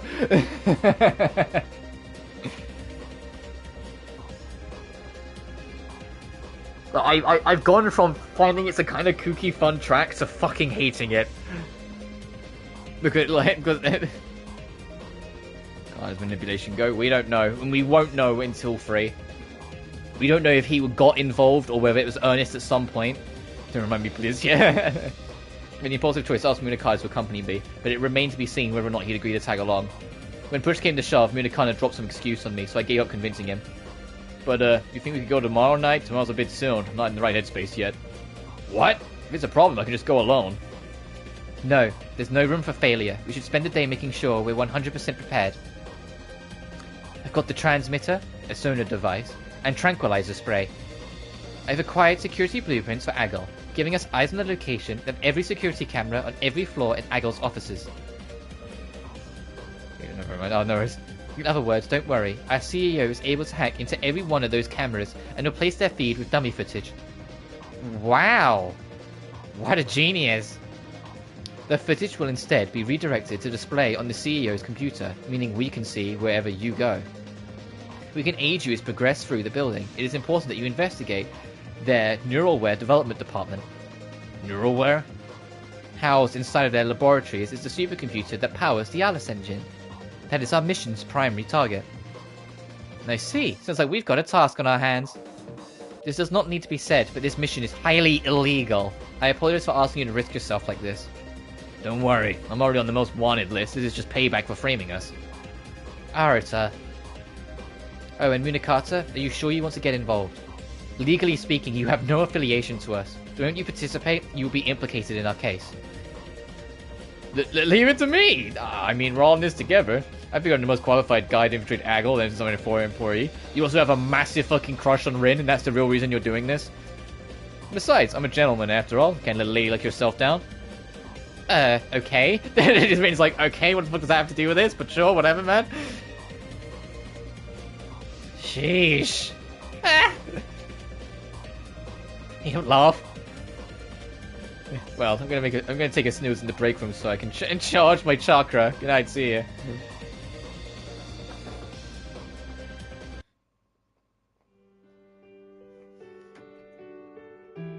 Just mentally turns into yeah, right? It's so silly. I know why they're doing it because Arata's like Sheena's the main character in the gameplay, but Arata's kind of like the main character of the narrative, right? And so because he's the main character of the narrative, they want him to feel a little self-inserty. So of course every girl has a crush on him. Sheena has a crush on him. Tokyo has a crush on him. Lydia straight up admits she's in love with him later on. Like, but at the same time, it's just like, fuck off. This guy's just a nerd loser who's like really angsty at times. The only one that's convincing is Tokiwa, because Tokiwa, you can kind of see the time they spend together how she's charmed by how he is. Like she genuinely sees him as a she acknowledges that he's a bit of like a nerdy loser, but she's charmed by how earnest and honest he is, and that's what leads into the crush. But Sheena, I don't know what Sheena sees in him. And Lily, it's like, come on, really? Other than the fact that he saved her life, but it's like, are you really gonna, like, go down that route of, because she had her, like, damsel in distress moment, now she's head over heels? That's not how it works. But, that's not how it fucking works, but whatever.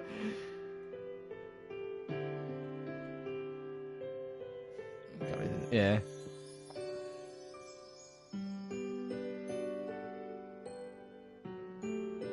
Yeah, that's what I mean. Like, they have chemistry, and you can see how their dynamic works. Sheena and Arata's dynamic feels like, for me, and I wish they leaned more into this side. I feels like it should be more sibling-esque, because Arata feels more like he's looking out for Sheena and trying to get the best path for her, not because he loves her, but because he's like the big brother of the team, and he's looking out for Sheena like a big brother would. No. Sheena only belongs to one person. Her name is Lily or Eureka, depending on which way you want to swing with that conversation. Oh, something I'm going to do when we get to Dirk 2. You know in Dirk 2, there's a part where like Sheena calls for backup and she calls like one of the party members and you get to pick which party member she calls. I might leave it up to you guys which party member I call. Because I usually just call Lily, but it's like I think everyone does that. I might make it like a poll or something when I'm about to start Dirk 2. It's like, hey, who am I recruiting in like chapter 6 or 7 or whenever it is you do it? We'll commence our mission tomorrow at night at 11 PM. I should inform the CEO. Quit it. Yeah. I find of all like the in Arata's positions, I'm in the same mindset of like Sheena's like, nah, Sheena I kind of get sibling energy from. Tokiwa I would be down for. Like Tokiwa is my type 110%. She's really sassy, but she has passion and interests and hobbies that are just super like cool and out there. And I'm like, fucking hell yeah, sister, do what you gotta do. She's kind of bossy, but I kind of need someone to tell me what to do because I'm kind of an idiot at times.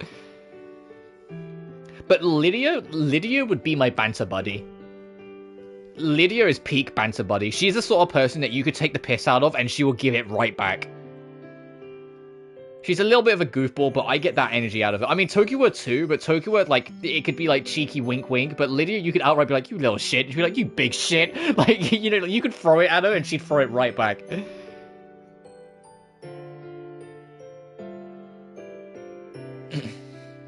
mean, when will he return? Is he still on his international business trip? He warned me that his trip to Arizona could take some time. How badly we could use his help at a time like this, Yeah, totally. I wish I could have met him before.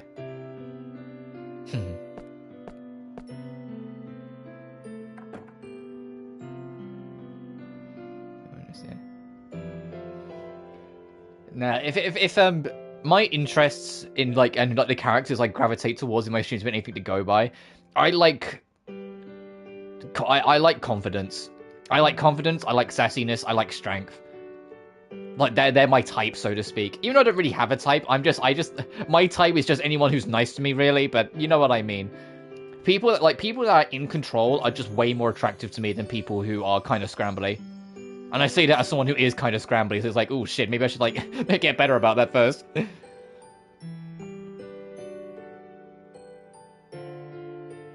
I'm always a sucker for. Yeah, I get that. Yeah, I don't think there's anything in this world that, like, could make Sheena hate the average Joe. Like, maybe there's some people she wouldn't forgive, because I don't think she'd ever forgive Agol, considering what we know, and, like, Aphesis and whatnot, but you know what I mean. Lydia, Sheena, Tokuwa, and I have never met our CEO, Werner Glock. From what we were told, he worked in an office overseas. Thus, only communication was through morning video calls in our conference room. To his credit, when it came to answering my programming questions, he was fast as lightning, so I never felt distant from him.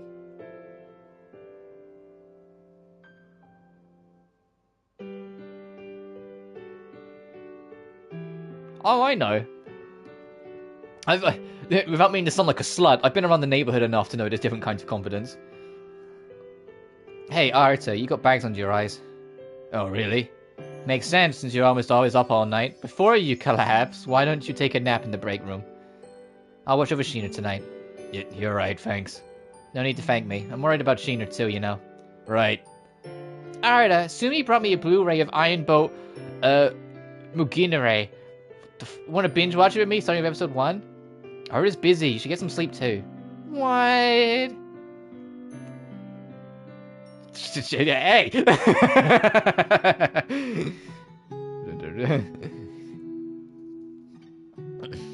Nah, I was around. I had my fun back in college.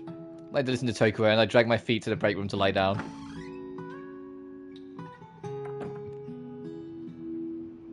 I was ready to hear Munakata's snore echoing from the next room as usual, but... Oh, what a surprise. Sleeping here tonight?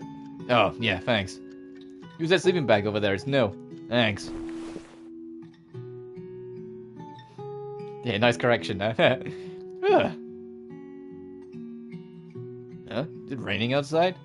Yeah, I like the rain. Same, brother. Shenanigans, yeah. I mean, I don't think... Because I said it kind of like... I just kind of fired it off like it was like... Like I'm a Wild West marksman, like firing off my gun. I just went, yeah, slut! Like... I don't think YouTube's too fussy about that, but I also get being precautious because YouTube is YouTube and it's such an annoying, like, platform to stream on sometimes. Me too. Only like raindrops put you to sleep.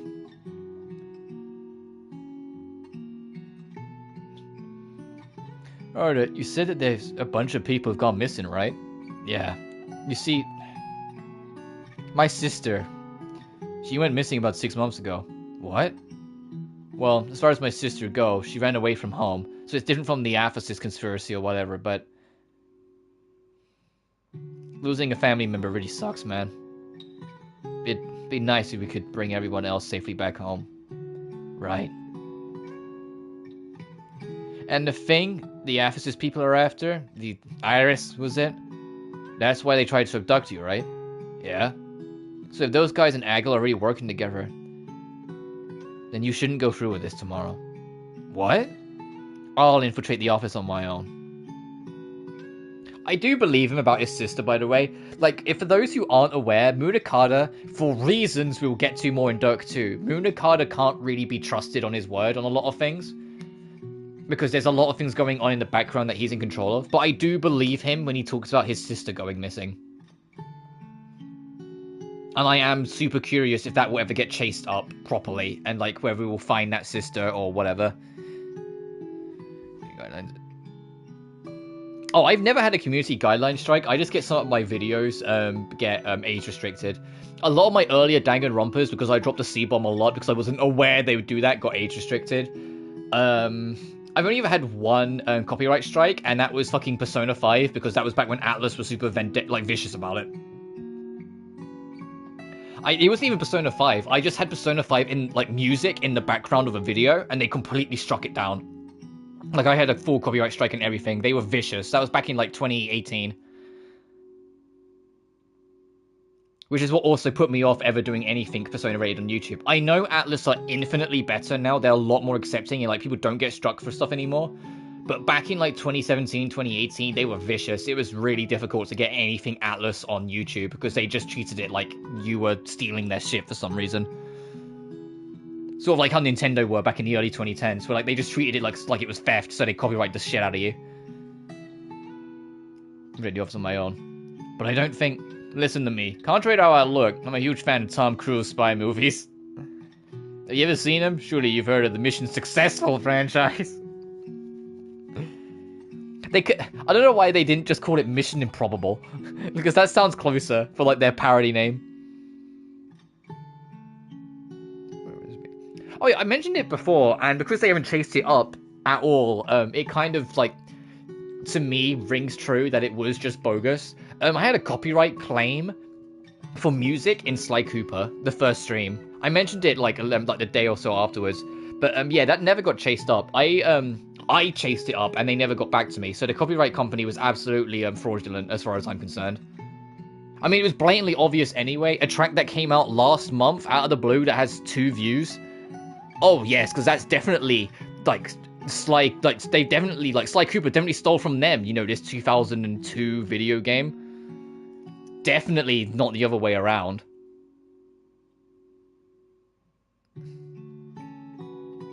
Yeah, that's not the only thing. Like, obviously, I haven't played the opening music for Death End, and I'm not for, like... I probably will try to with Death End 2 and just take the bullet, because Death End 2's opening is interesting because of how it changes after you beat the game. So I kind of want to show that to show how it changes and what it can lead into, especially on the build-up to Code Z. But I know I'm going to get shot.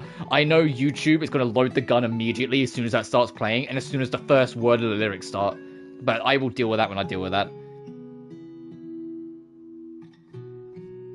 But if it just gets ID claimed, I don't care. It's if it gets struck that pisses me off, because it, affects so much more. You're joking, because I can't take you with me. If you haven't consulted the movie for spy techniques, then you just have to get in my way. Oh. Besides, Sumuki doesn't deserve to cry anymore on your behalf. Yeah. I like this, though, because Munakata is 110% aware there's no one in this world that cares more about his well-being than Sumika. Than Tokiwa. Huh? That night you were rescued from being held captive, anyone had to leave the office because it got too dangerous here, right? She was a nervous wreck when you got abducted. I heard her bubbling in the other room, red-faced and everything. She screamed out, saying she'd never forgive them, that she'd take on the rabbit by herself.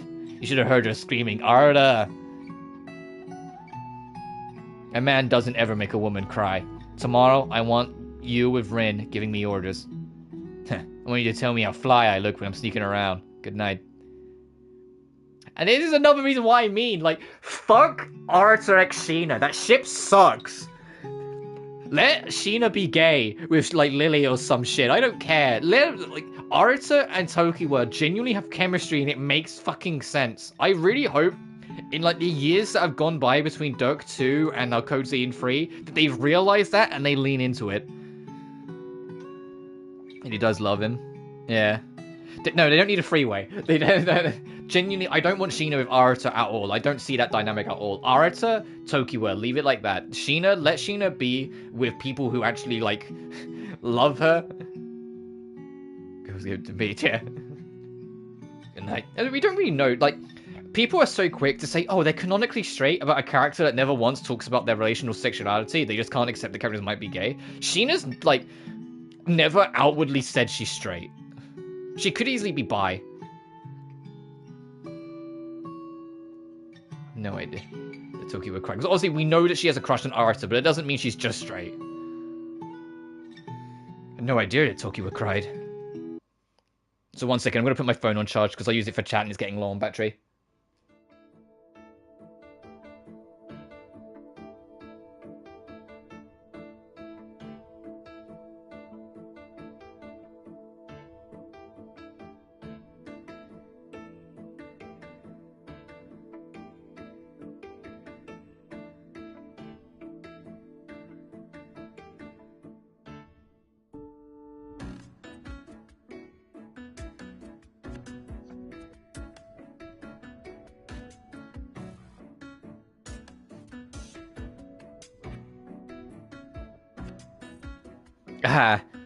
I'm back. Alright, I put my phone on charge so I can read chat again.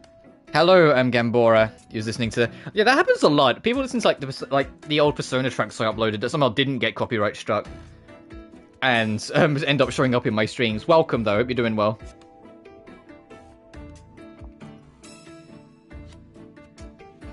Yeah, I know what you mean. He's out like a light. Is he going to be okay in there? It was 11 p.m. Munakata was standing with his hands in his pockets outside of the Japanese office of Aggle Inc. Oh, isn't there a...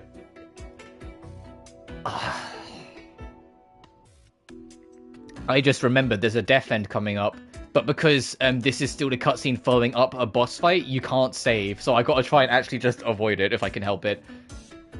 The CEO had made good on his promise to hack the security cameras, so we could see Munakata in full view of the, in front of the lobby. For Aguil's security guards, however, they were treated to the serving of yesterday's camera feed.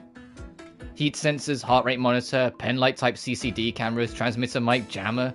Munakata was dropped off by one of his company cars, sleek but tastefully discreet.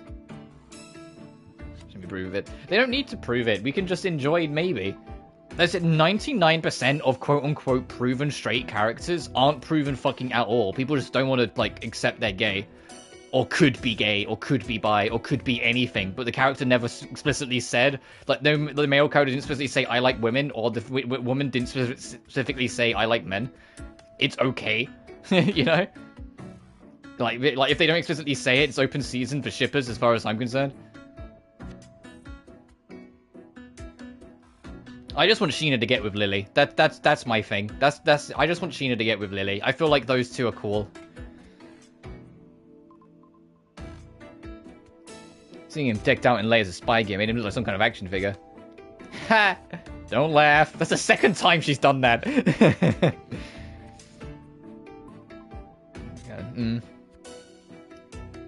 Ren, you really outdid yourself here. His outfit with all this technology, but no one else can tell since it's all well hidden. So cool. Oh, my mind. I'm a little scared. Of Rin, that is. Can you hear me, Munakata? Yeah, loud and clear. Keep your voice low when you're talking to me, so I know you're addressing me. Talk as you proceed. The CEO just gave us some info. One of the security guards just entered the break room. The lobby is currently clear. Unlock the door and hurry inside. Got it. Oh, no, that's not... Got it. Seems like our lucky night. Doesn't look like they've got too many security guards scheduled tonight.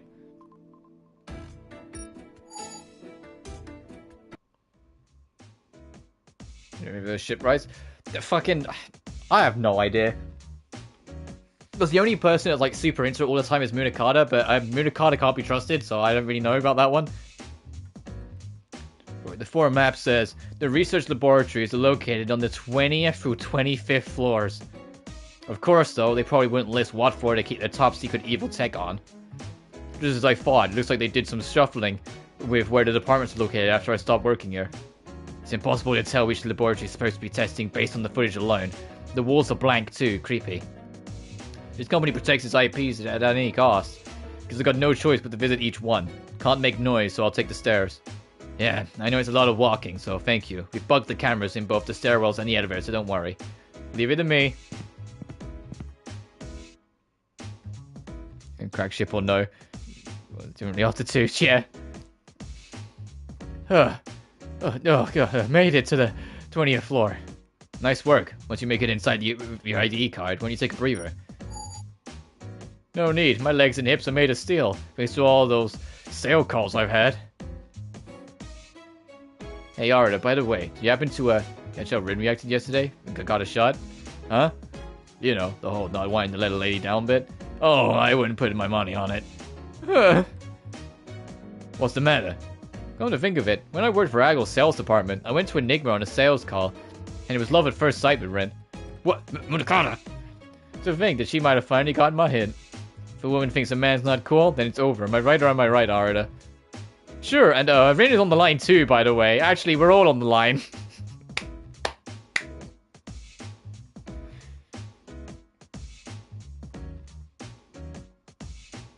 Ah, yo, I thought it was a private transmission! Munakata? Yeah? Your heat sensor is detecting thermal readings on your floor. Please be careful. Okay. Munakata, be careful. Get to cover and try to figure out where they could be. It's probably a security guard. Yeah, okay. It wasn't exactly a 4K experience, but Munakata's CCD camera gave us a POV angle of what he was seeing. Of course, Munakata left his pen light off. The room was totally dim, save for the glimpse of light in the hallway's emergency light. It was there that we saw a black silhouette emerging from the darkness. It was swaying, slowly walking towards us. What's that? Arda, I'm spooked, man. What's the matter? We can't make anything out on the monitor. How does it look on your end? It's short.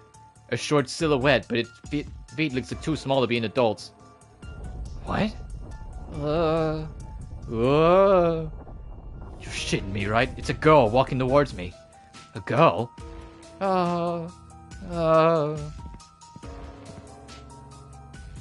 There's no way she's okay. It's a little girl dressed in a ripped white dress walking around here at this time of night.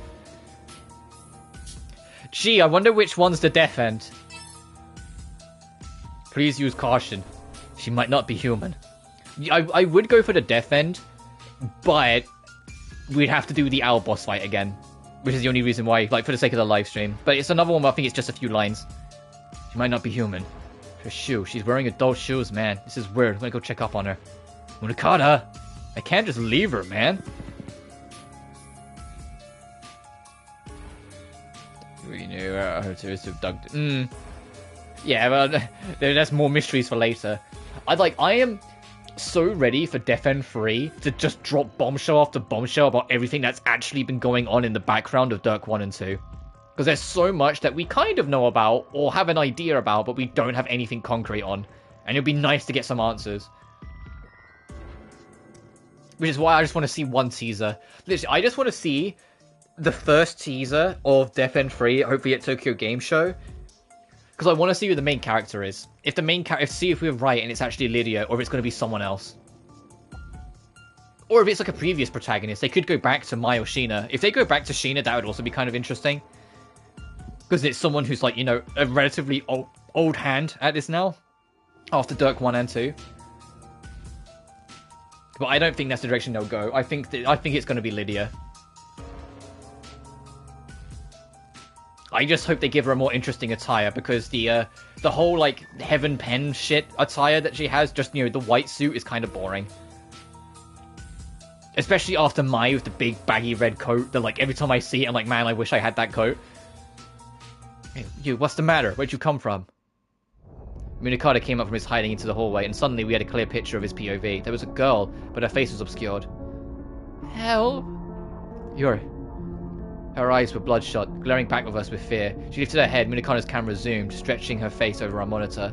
She looked ragged, like she'd been left to starve in a damp cave. Ah! Hey, wait, I'm your friend! The girl let out a sudden shriek and sprinted towards the end of the hallway from which she came. As she turned around, Munakata broke into an exasperation and tried chasing her down the hallway. Stylish, I know, but for the sake of the third game, they could have it like it gets damaged and she has to get new clothing, and like now she gets something cool and more stylized. But yeah, I know it's not supposed to be. At the end of the hallway, there was a white door. What is this room? Munakata, please calm down a second. Yeah, sorry, I lost a girl, but I found something else. It's a weird door. I think they keep confidential stuff in here. There's no doorknob. It's like it won't open without a fingerprint or a master key. Huh? It opened. No way. I wonder how important whoever dropped this ID card is. Either way, I'm going inside. I'm gonna try. Yeah. Munakata, be careful. You break it up now.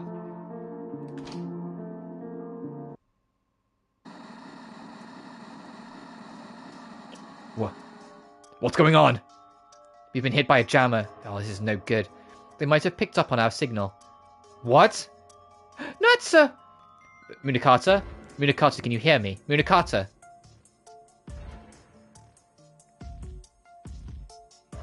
You hear me? Arda, Rin, it's not working. Oh, well, I'm sure they can still see whatever I can see. At least I hope they're recording all the good stuff. So this room is completely white. It's totally empty. Wait, there's some stuff in the back. Stack of documents tied tightly. They're placed inside of a hole in the wall. What's this? Grabbing a hold of them. Can you see what this is? These are a concept document.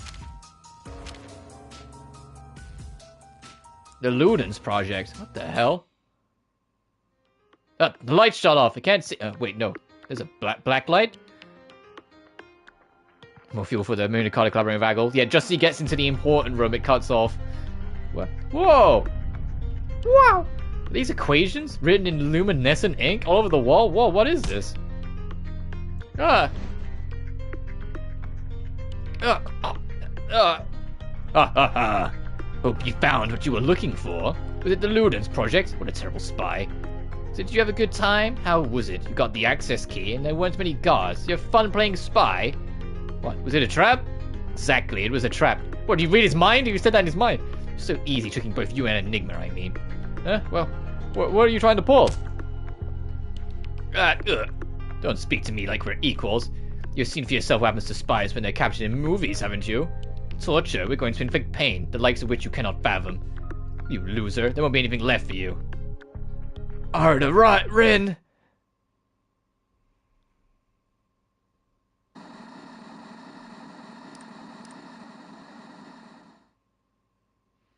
Munakata! Munakata! Oh no, where can't we get a hold of him? A message from Munakata. What does it say? I was able to escape safely. I'll return to you shortly. Is it true? Is he going to be okay? I don't know, but we have no choice but to believe him until we see him. If they know we were behind this, then we could track the connection from our transmission. We have to cut our feed for the moment. Ren, this is why I hate myself.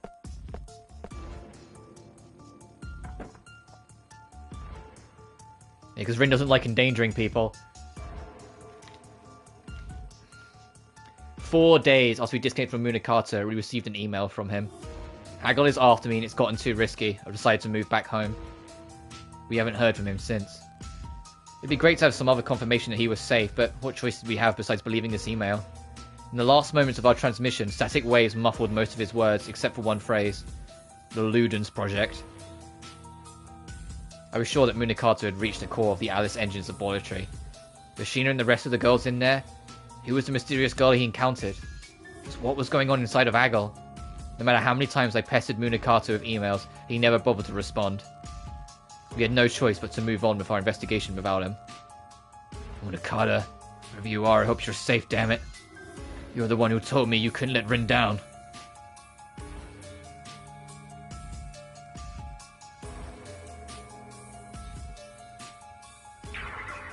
Anyway, hey, remember like the game we were playing? Fuck.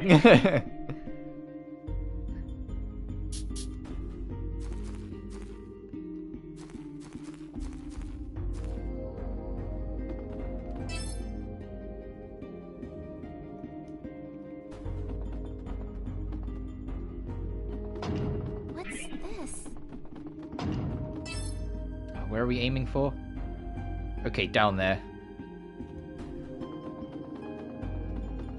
Let's let the gang rest for a second. Take a gander at the goods on display. You're never gonna get your fucking Clay Fighter remake, dude. Give it up.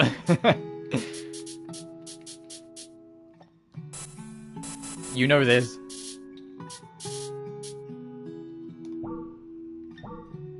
Oh, I already own it. I just haven't equipped it. Oh, right, Owl got removed from the party. So, like, every time we do this. Check this out. Check this out. Perfect fit. Perfect fit.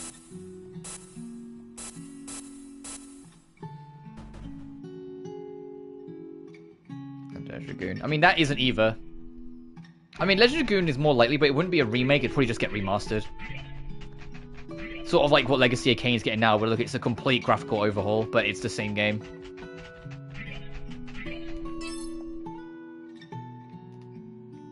Just trophies, yeah, true. I'll sit this one out. And that's not even a matter of like, you know, game not like how, because the game did do all right. It's a matter of it's a Japan studio, Sony game, and Japan studio doesn't exist anymore, and Sony really doesn't care for it. The reason why it got a reference in Astro Bot is because it's the remnants of that team that are in Astro Bot. Like, so that game I don't think is ever going to get acknowledged again officially by Sony.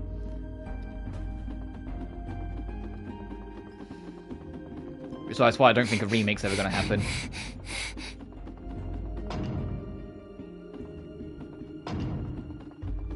I don't want to fight this enemy again. We're already, like, grinding a lot.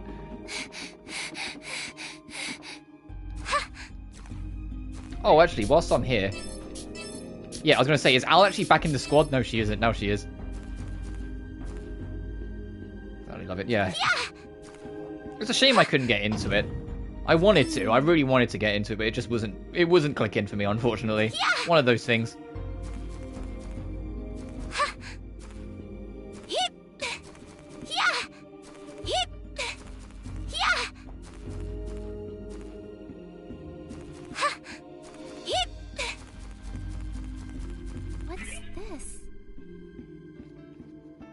What's this, a doll? Oh, a Matryoshka doll. Looks like there is a crease around its body. Maybe it'll split in half if you pull it. Into wild arms. Yeah, that's his own fault. Same team, and borrows 90% of it, and a lot of it, well, I say not 90%, it borrows a lot from everything, to be fair. There's Sequoiden in it, there's Final Fantasy 7 and 8 in it. Like, the game borrowed way too much from other stuff that, at least to me, it didn't strike out enough. Especially as a late-era PS1 turn-based RPG. You know, a console that had a fucking million turn-based RPGs. That came out late into the console generation, so there was just way more options. And the only original thing about it, Final Fantasy beat it to the punch by 6 months. Obviously, I'm more critical. And obviously, I didn't play the whole thing, so I don't know how much better it gets later on. It borrows a lot from Wild Arms, dude. It might be different tone, but it still borrows a lot from it. For me, every time I try and play Legend of Dragoon, whether it was when I first tried it, whether it was when I was trying to record for a review, and whether it was the live stream, every single time I played it, it just screamed every single other fucking game that came out on the PS1 in terms of RPGs. Like, it felt like the game just borrowed a little bit of everything and put it together to be Sony's, like, personal hit franchise, and it just didn't really quite do it for me, personally. And that's fine, people love that game, and that's okay. It's just, for me, it just didn't hit. It felt too much like Sony wanted an RPG that could be as successful as Final Fantasy that they owned. And so, you know, they got the team to start making it, and then when it didn't quite hit it the first time, never continued it. Legend of Dragoon, I think, is a franchise that would have greatly benefited from just having a sequel to, like, flesh out and expand on itself. At least, like I said, that's for me personally.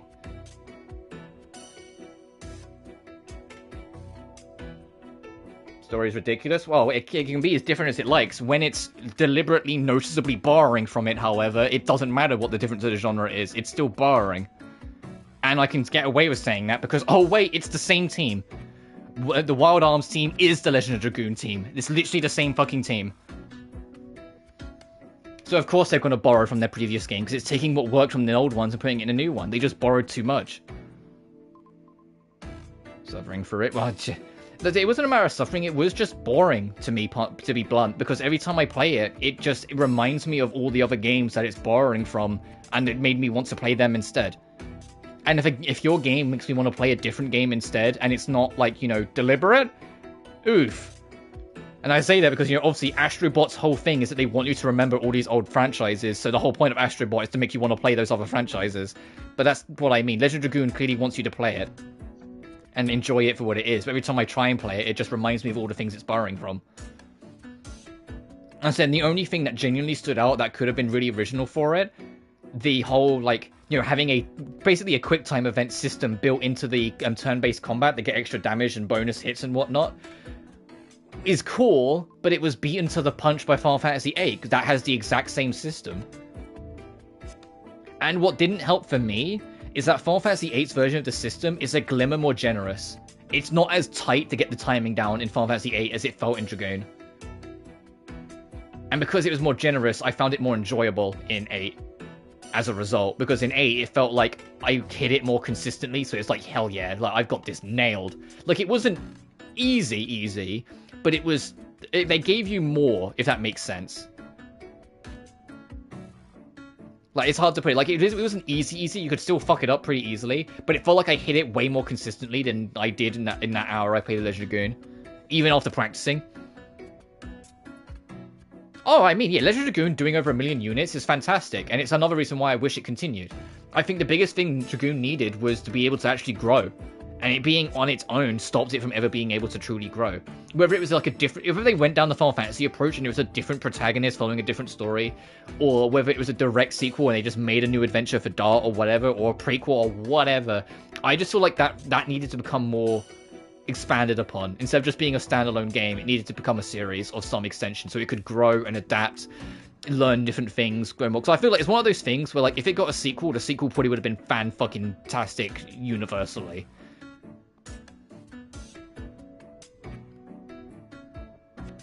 But that's what I mean. They could have gone down the Final Fantasy approach and just made it a completely different story. If the original story wrapped up in a nice, neat little bow, instead of continuing it directly, just do what Final Fantasy does and just make a new story with new characters in a new setting. And just have certain thematic elements of it remind you, and certain gameplay systems remind you that it's still part of that series. Yeah, broke it. What do we do, Lily? Calm yourself, Celica. I think it was designed like this intentionally, huh? Oh, there's another smaller doll inside. Potential prequel to Legend of Dragoon. That was a Zero Treatment. Could be. Yeah. Oh, you're right. Pretty cool. Lost. Fair enough. What is it? They get smaller and smaller. This is a Matryoshka doll, isn't it? Oh yeah, fun fact. On my Let's Play, if you go back to it, I just say Russian doll because I didn't know how to pronounce Matryoshka. In the Let's Play, I was go, oh, it's a Russian doll. Because I was just like, I'm not fucking pronouncing that. Matryoshka doll? What's that? It's a Russian nesting doll. Usually, it's a set of stacked wooden dolls that decrease in size as you open one after the other. I see. So you can tell a great amount of delicate care went into making these. The drawings are tastefully ornate. How interesting. They don't always look like women, too. I've heard there's a wide variety of dolls that stack into each other. Sheena, ever the wise one, your knowledge never ceases to astound me. But what's this Russia? Oh shit, right, I've got to mention that. Well, I am an adventurer. Something the matter, Lucille? This doll evokes a nostalgic feeling from within. Oh, I forgot Lucille's like half Russian, half Japanese. Like, I knew she was half Japanese because that's part of her story. I forgot the other half is fucking Russian.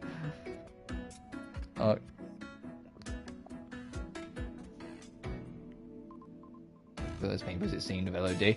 I mean, I don't think it'll be that way because the few hours we played of Trails from Zero, I genuinely enjoyed the world building. And I genuinely like the whole, like, everyone has a super you build up energy for. I mean, you know, I love it in Honkai Star Rail because of course I was going to like it in that. But the whole, like, you build up super meter and then you can use your super whenever sort of thing. So it's like you can use it when you need to, like, use it the most in, like, certain situations. Like, it adds an extra layer of, like, immediate strategy.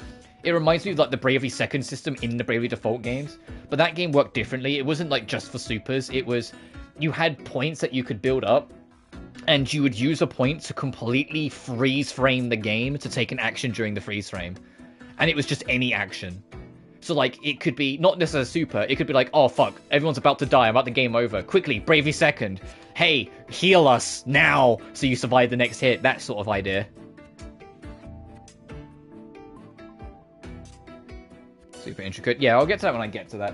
Everything I've heard from the Augment system sounds cool. It does sound a little familiar to me, but I couldn't tell you what it's from until I actually, like, explore it more properly. Like, but that's one of those things where it's not borrowing or anything like that, like how it felt with Dragoon. That's probably more just, like, I've played so many fucking RPGs, it's probably got something that slightly reminds me of something somewhere, you know? Make one or two attacks. That's what I mean, like, that's cool. I just like that idea. I like that system. It's like, in Star Rail, one of the characters that wasn't in this patch, was in the last one, Yun Li, who is like a 4-star. Her super is just a parry stance. And you can use it, like, if you know an enemy's about to attack Yun Li, you just drop her super immediately. And then she readies her stance, and the enemy attacks you and does a huge follow-up. I'm like, that's nice. It's just nice to have a bit more diversity, other than the supers just be group-wide buff, or, like, group-wide damage, or in Fei Xiao's case, she just fucking kills you. I can't, now that my Fei Xiao's fully built in Star Rail, I know I'm rambling a lot this stream, but also I'm playing Death End for the rest of this week, so for people that are like, oh, it takes so long to get through it, we will get a lot done this week. Now I've fully built Fei Xiao, I can't see myself using anyone else, really, for, like, DPS. Like, it's kind of deranged how good she is. Even, like, if you don't pair her with Robin, because Robin's her best unit, because Robin can make it so she goes first. But Fei Xiao is terrifyingly good. Yeah, if you check the schedule, I'm playing Death End all week. I was going to stream yesterday, but I had tech issues. And it wasn't even like the internet. I was genuinely having, I had power issues first of all. And when the power issues were sorted, I had to have a system update. And then the system update was having issues installing. So I was just like, fucking, I'll sort it later. I managed to sort it in the end. But it was a whole hubbub, and it was just a little annoying. And eventually I went, you know what? I can't be bothered to stream if it's going to be causing trouble.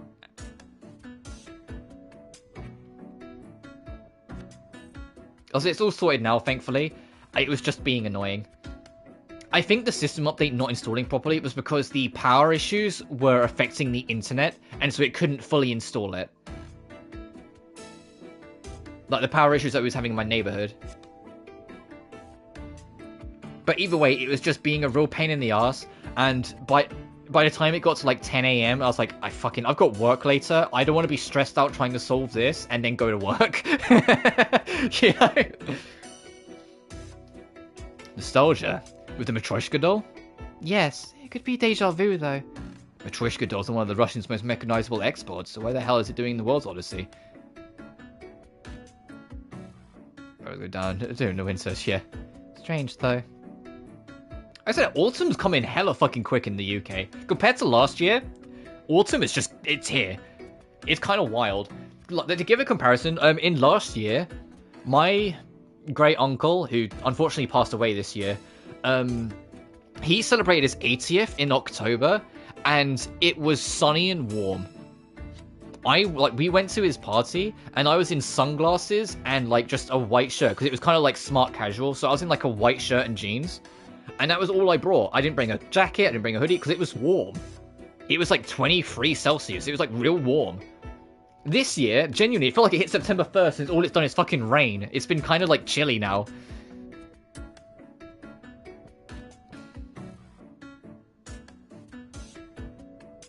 Oh, bless him, it was a real fond memory, so I'm glad we got to do that. Because his health was already starting to decline a little bit back then as well, but I'm still glad we did it. It was a real nice thing.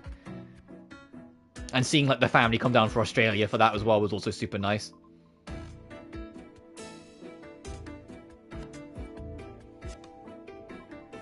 Why are the dolls on the inside drawn so differently from the ones on the outside? Now that you mention it, you're right. It almost looks like they were made by different craftsmen. It all looks silly to me. Wow, so many dolls stacked together.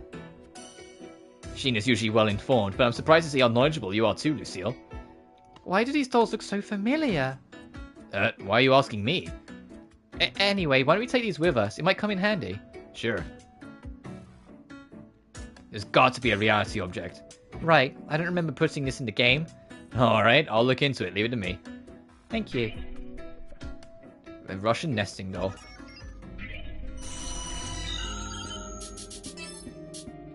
Alright, big man, off tonight, Al. Oh, Mizunashii and Tokiwa, how are things? What's the matter? You two sure look down in the dumps. Something happened? Yeah, I don't even know where to begin. We've all got more researching to do in the meantime. Anjo, how about some coffee? I know I bring this up every time, but you can tell Anjo's a side character because his artwork is far less detailed than literally Tokiwa next to him.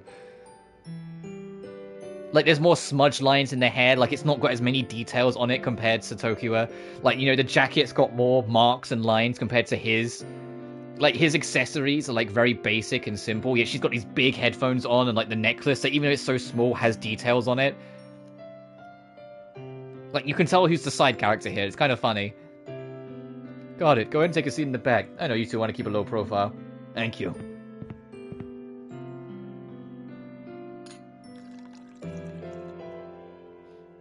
Ah, smells so good. Ah, it's a small comfort. Even though I don't drink coffee, my mum has a coffee machine in her kitchen, and sometimes, like, that smell is more than enough. The smell of good coffee is so nice, even though I don't drink coffee. There's something about the smell of coffee that's just nice. It feels homely. Like, when I was a kid, I wanted to run a cafe, kind of like Anjo here, just because then I could be surrounded by the smell of coffee all the time. Thank you. These beans are flown in from Costa Rica. They got a robust scent, but a soft acidity makes for a bold and elegant flavor. You're right, this fragrance is something else. I'm feeling more awake already. Heh, anywho. Wow, all this stuff with Munakata. I hope I see him sooner rather than later. Mizunaishi, don't blame yourself. Munakata knew what he was getting himself into. He always told me that as someone involved in the Alice Engine's success, he felt obligated to right the wrongs that Alice brought upon us. What happened to him is no one's fault. Feeling guilty for him is a disrespect to his sacrifice. All we can do is pray for his safe return. Right. Anja, you noticed anything out of the ordinary recently? In the occult world, I mean. Well, you mean other than the huge conundrum that shook the town the other day? Oh, what, you mean other than the big one? What? Oh? What happened? There's a plaza in front of Sagami Station. I don't know whether it was an act of possession, or if it was some kind of personality disorder outburst, but this boy in junior high school started babbling about some memory he had. Witnesses says he was mumbling incoherently, like a witch chanting a spell, threatening to murder people with a knife he was swinging. The boy was immediately detained, but he was deemed insane and then institutionalized him. But when he got to the hospital, he swallowed a towel in his cell, all 30 centimeters of it, and choked to death. Seriously? Don't you find that peculiar? Unless he had some undiagnosed mental condition, people don't normally commit suicide in that way. The boy screamed, "Forgive me, Heavenly Father, they relinquish my soul," in front of the station. He called himself Robbie Boyd. That's a Scottish name, by the way. In the 1590s, there was a swamp full of witch hunters, and his name matches one of the victims. When the authorities arrested the boy, they discovered burn marks and bruisings from a whip all over his body, kind of ominous. Wait. So this happened in front of Sagami Station? We'll check it out. Here's some cash for the coffee, thank you. Oh, sure thing, come back soon. If I learn anything else about it, I'll keep in touch. Alright, so I'm going to return to Summer Life to keep an eye on Sheena with Lydia. Thanks, I'll try and meet back up with you as quickly as I can.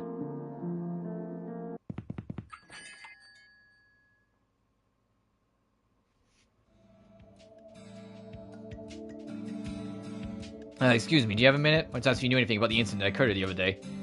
Sure, what is it? I became comfortable with initiating conversation with total strangers, something that weeks ago I'd never have done. I hopped around asking random people if they had any information, so I finally met someone who happened to be a witness. If there was a deranged boy's neighborhood, we had quite a bit to share about the subject's background.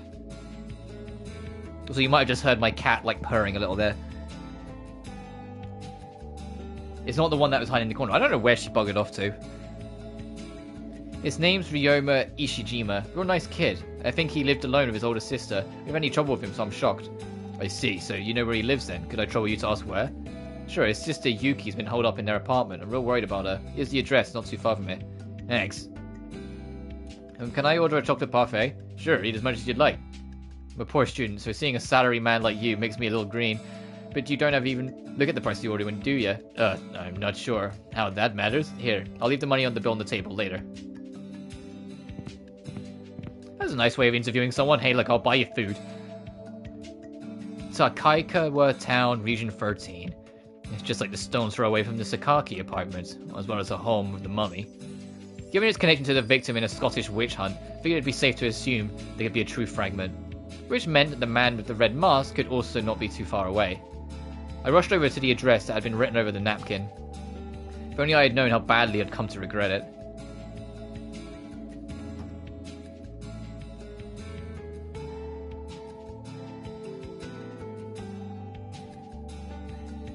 After a fateful conversation with a stranger at a diner, I found a home address belonging to Ryoma Ishijima. This is it. This is it! Well, I've been told he lived alone with his older sister. I wonder if he's seen anyone home. Oh. That was my phone falling off its pedestal.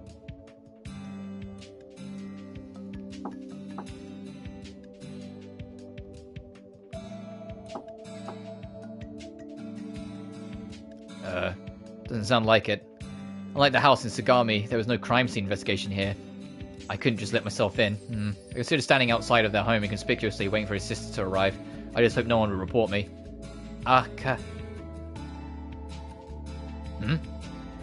Me. What? I hear someone inside. Oh. Chica Ero. Mime. Huh? Shit, there's something happening inside. Ishijima, excuse me. No! Ah! Damn it, it's locked. I can't get in. Should I try breaking open the window to unlock the door?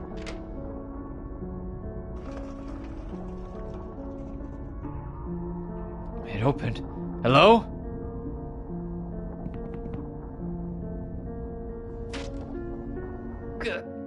Key.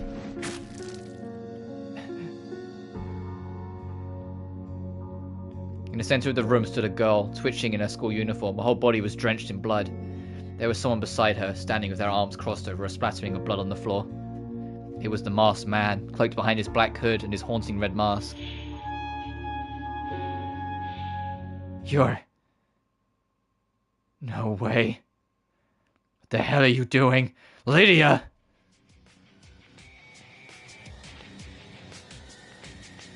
Sick artwork, by the way.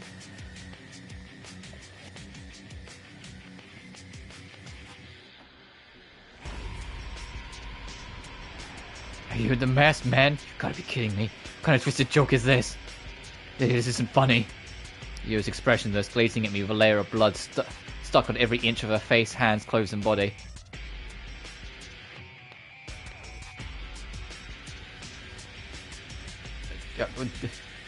Blah blah blah. Yeah. I don't know. Maybe that's what she's saying. I'll take Brina's attire back. I'd be down for this. Maybe it's an alternate costume at least. Genuinely, if they decide to go bigger with Dirk 3, alternate costumes would be a good way to go. Because where the fuck were they in Dirk 2? And why is it in Dirk 1? It's just swimwear and alternate color. Make like an actual alternate costumes, please. Lydia muttered what sounded like some kind of incantation before disappearing. What did I just see? Some kind of hallucination? There's no way I could confuse that face, even if it was hidden by a disgusting coat of blood. I was certain. Splayed on the floor was the girl's corpse, lying on top of a thickening pool of blood. On her body glowed a faint blue light. It was code. How am I supposed to write this down? Did Lydia kill her? Is the person responsible for leaving behind all these code Lydia? We've been working together all this time. Why hadn't she said anything to us? Lydia, who are you? Oh boy, that is a fucking question, Arada. My man, sit down. That's gonna be a long chat. Ishijima, you okay? It's the police. Fuck, if the cops find me here, they won't listen to a damn word I say. I need to find a place to hide. Arada, Teehee, let's hang out. Felt myself tearing up. What the hell? Aren't you too? Have a person to leave me? From then on, we never saw Lydia at Summer Life again. Tokiwa and I were at a loss for words. If we couldn't trust Lydia, then who could we trust? It was devastating. Lydia's eater bag and the collection of toys were left untouched, waiting for her as if she had left them yesterday. I dove into the world's odyssey, begging for a chance to escape the hellish life that was coming to a head on this side. As long as we were working towards what we thought was our goal, we could temporarily put aside the things that plagued me. Where was I? Yes, we had just discovered the Matryoshka doll inside of the game. I wonder if there was a connection to the boy who had claimed to be Robbie Boyd. Not Bold. How far could you go and pretend to be someone else?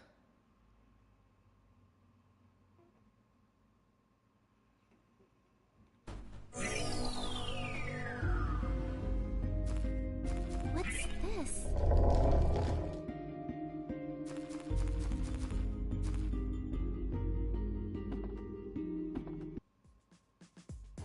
The terminal stone is there.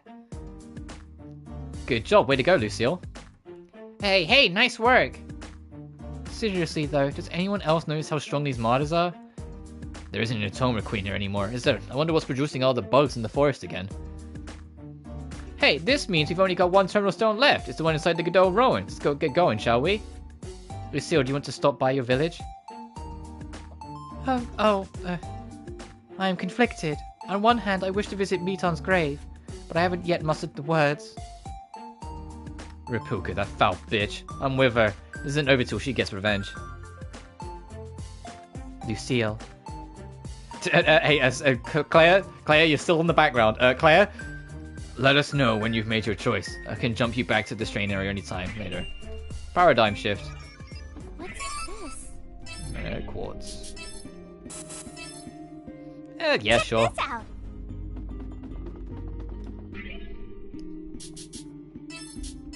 Because we're going to the Godot ruins, so that's Clea's time to shine.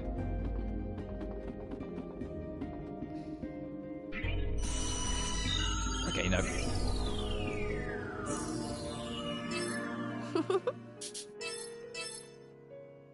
Master Arata, I must commend you on the lovely code you have been developing.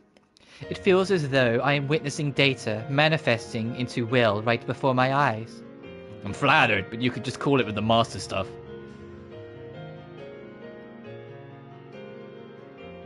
Yes. Oh? Oh, but why? It is an expression meant to convey respect. It just seems like something you'd only call someone if you're a lot closer. Ah, my mistake. Here I fought. Huh? I have said too much. Well, good day.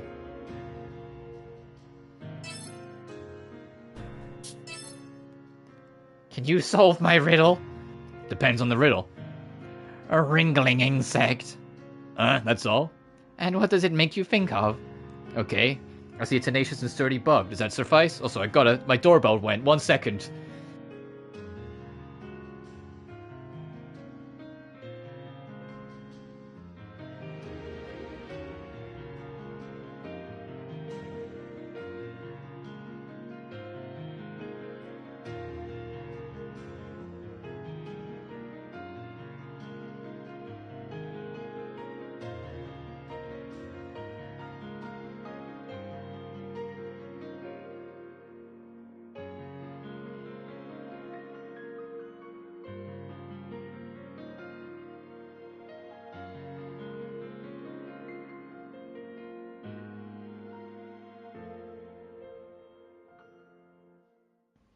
Oh, I'm back. My hoodie just showed up. That was a parcel for me. It's the hoodie I brought from the Idea Factory European store. Chuck that on later. Thrilling. Suffice, it captivates. I wish to be like that someday. Really? Yes. Yes, they are encumbered by fear. Free to experience all moments as they come. Pure, unfiltered moments. What will become of us? I'm ever wriggling on my back for survival? You can bet I won't be on my back for long. What a wonderful thought. You know, I would genuinely be down if they need like party members that are all unique for Dirk 3. Instead of bringing back, you know, the Dirk 1 gang, or, you know, having Mai, Roddy, and Liliana, even though Liliana, I'm very confident is going to be in Dirk 3 and be significant in Dirk 3 because she's out to kill Mai because of the God of Death being in her. Make the party members the fucking Ludens. All of them.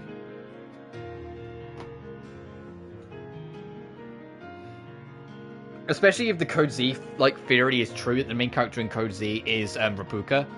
Like, Rapuka Reborn. Have her be a party member. Make it Lydia, not Rapuka, and then, like, these three. Come to pay a visit again, huh? My day's ruined.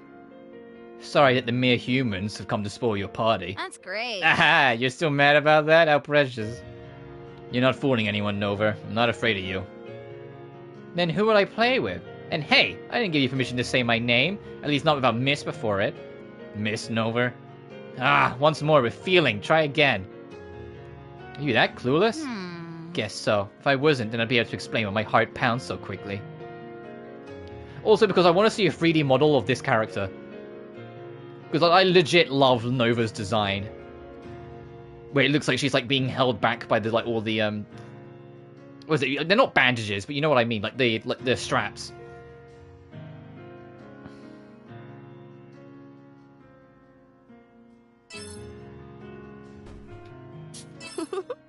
Welcome. Let's start. Is this what you want?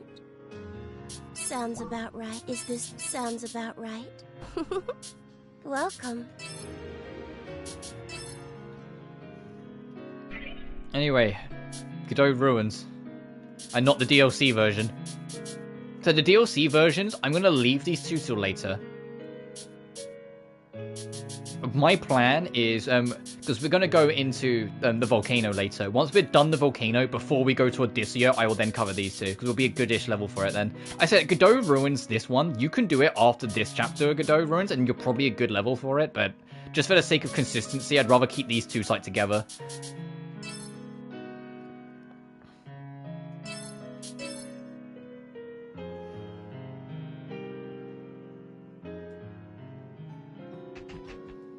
Does anyone else have anything new to say?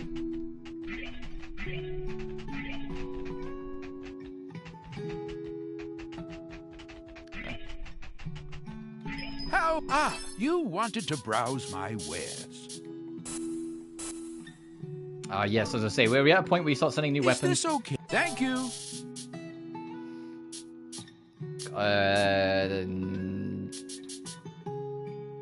Sure. Thank you.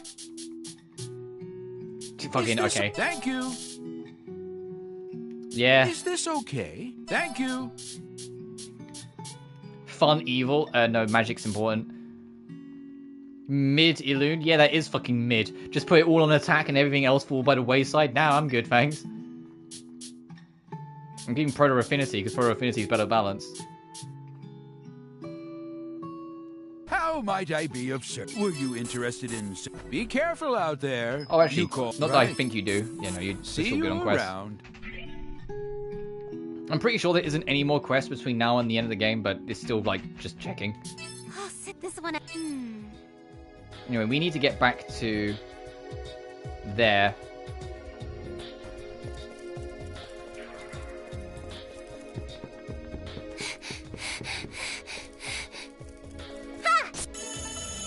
What, do you see that blue box? Bruh. All good. Best stuff. Ooh, speed boost, okay. To the dough. It's my turn. Oh, we're at the sort of point where, This is good. if you're not actually, like, keeping on top of your build and structure and strategy and whatnot, Celica is going to start losing her OP status. You do need to actually, like, work on her a little bit to keep her powerful. All right. You don't have to do much, because, you know, it doesn't take much to get really powerful with her. But it's like you can't just not do anything and just expect her to keep on carrying. You have to actually put in a little bit of legwork. Heck yeah! Got it. This is good. My turn. All right. Ready for battle. Leave it to Not me. too shabby out there. All good. To the duck victory.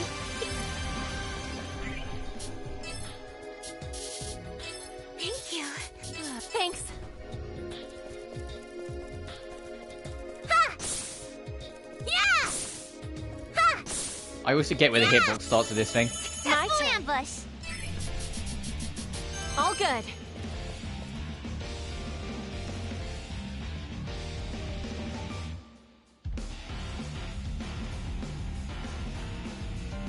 I'm not gonna do that. Okay. To the dough. I'll get him. This is good. This is good. Guess it. My turn. Oh, I got countered? Bruh. All right. Oh, it's you, that bitch. Leave it to me. Ooh. All good. We got this in the bag. Not yet. Leave it to me. Scanning.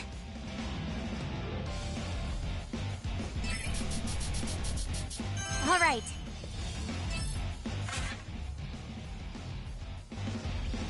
All right. Sounds like it needs some help.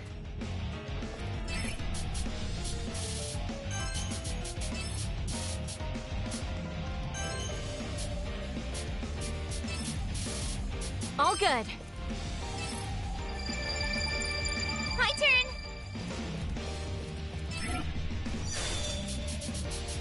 All right. It's over. It's my turn. This is good. Alright, now we can finally get back to, shoot, mook, kill. This is good. Not Leave too it to shabby me. out there. All good. All right, leave it to me. We got this in the bag. Oh, well, you're bulky as shit. All right. I'll get him.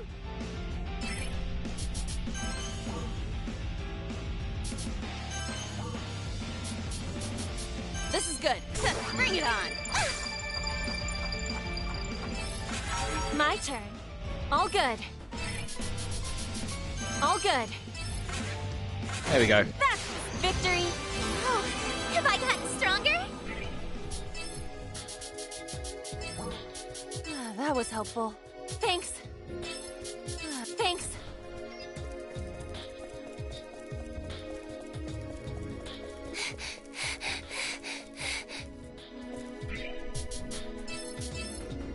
Ease up a little for a minute.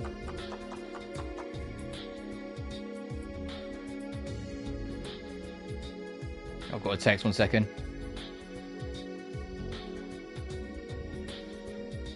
I'm tired of hearing the heavy breathing in my ear all the time.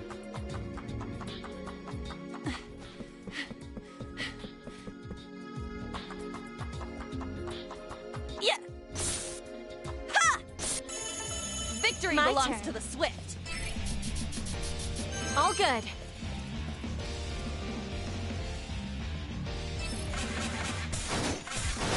To the dough!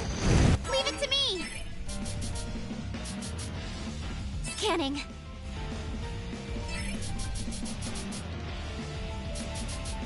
All right. Took you down. Got it. This is good. Oh, you're still alive? Oh, I thought it died. Is it open? It's only natural.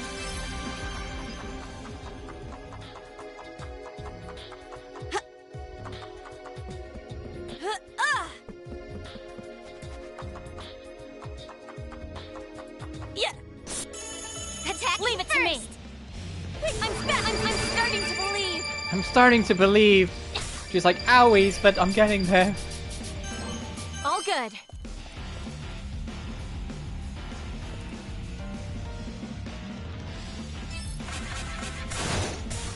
Whilst we're doing this, because I got way off topic talking about state of play earlier, the other thing was the Sonic stuff.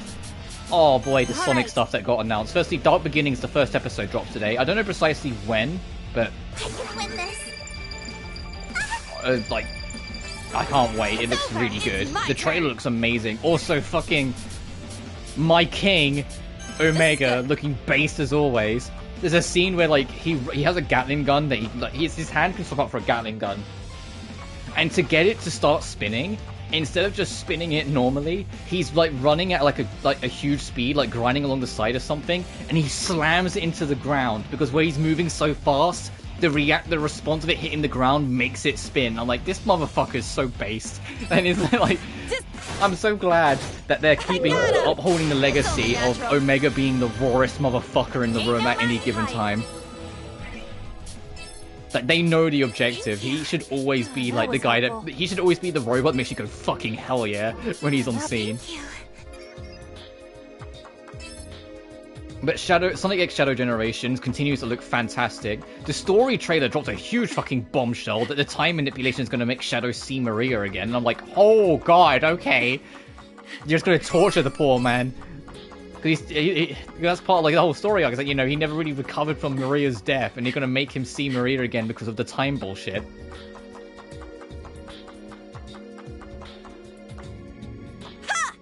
But then at State of Play, they announced that, because we've known for a while they're going to do like a bonus extra level after launch, like a couple months afterwards.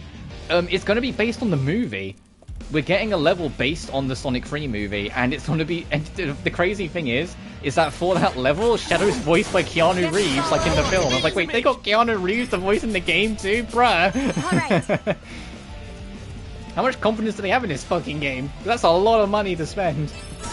It's my turn. He doesn't come cheap. This is good. But it looks sick. It all looks fantastic. Like, it's such a good year to be a Sonic fan.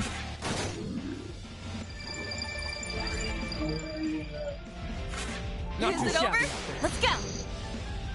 It's kind of fucking wild, I'm right? starting to believe. We got this in the bag.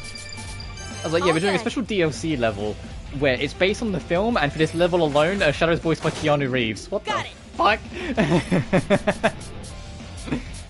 This is good. Also, the trailer showed off fucking Mephiles Alright, keep going. for like the actual the trailer for it, and I was like, oh hell yeah, they Okay. are doing what we hoped we did. I thought it was mad copium to say I hope every level has like a signature villain tied to it, but it's not copium. It's actually happening, and it's wild to say that because like, you know, we saw a SA2 themed level, and then we saw the Biohazard. It's like waking on a roof, yeah. And I was like, okay, cool. Like, wouldn't it be cool if every level had like a themed boss tied to it? Nah, there's no way they'll do that. And then they show off like Sky Canyon and then the fucking Metal Overlord or Neo Metal Sonic. I was like, oh shit, oh okay, maybe. Then I saw Kingdom Valley and I was like, this is the test. If fucking Mephiles shows up at some point in this game, they might actually be having like a representative villain of every game show up in it. And then there he fucking was. And the funny fucker tried to go 2 for 2 on killing hedgehogs in the trailer. As soon as I saw it, I was like, that son of a bitch, he used the exact attack he used to kill Sonic in Sonic 06 on Shadow, and Shadow narrowly dodged it. I'm like, this bitch tried to go 2 for 2. This motherfucker tried to go 2 for 2 for murder. I was like, this... I can't wait for that boss fight. You know what the real question is? I want to know if the boss fight against Mephiles is going to play a remix of Mephiles' theme, like battle theme from the game, or if they're going to go all in and play fucking his world. You know, in the main, like a remix of the main theme song of 06.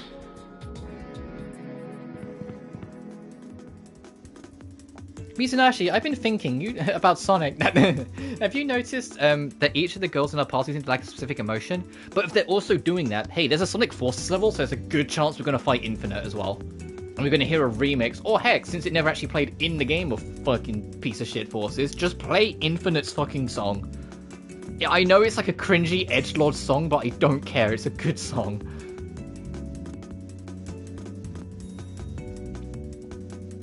I'm just curious what they'll pick for Chaos Island, because we know there's a Frontiers rep, but it's like, what villain would you pick other than just the Titans? If we get another Titan fight, that'd be amazing, but I'm not really sure if that would be like, that's like the signature villain. Lily's missing anger, and Owl's missing sorrow, right? Maybe it's a side effect controlling the buggies. Right, at first we thought it was a symbiotic relationship, but in truth the relationship could benefit the buggy more than its host. What about you, though? Do you feel like you're unable to process any particular emotions? I don't know. That's what I'm worried about. Let's test it out. You're cute. What? Ah! So it's like you're taking praise well, then. I think your chest is too small. What did you just say? Well, there goes your anger. Okay, good. Good to know.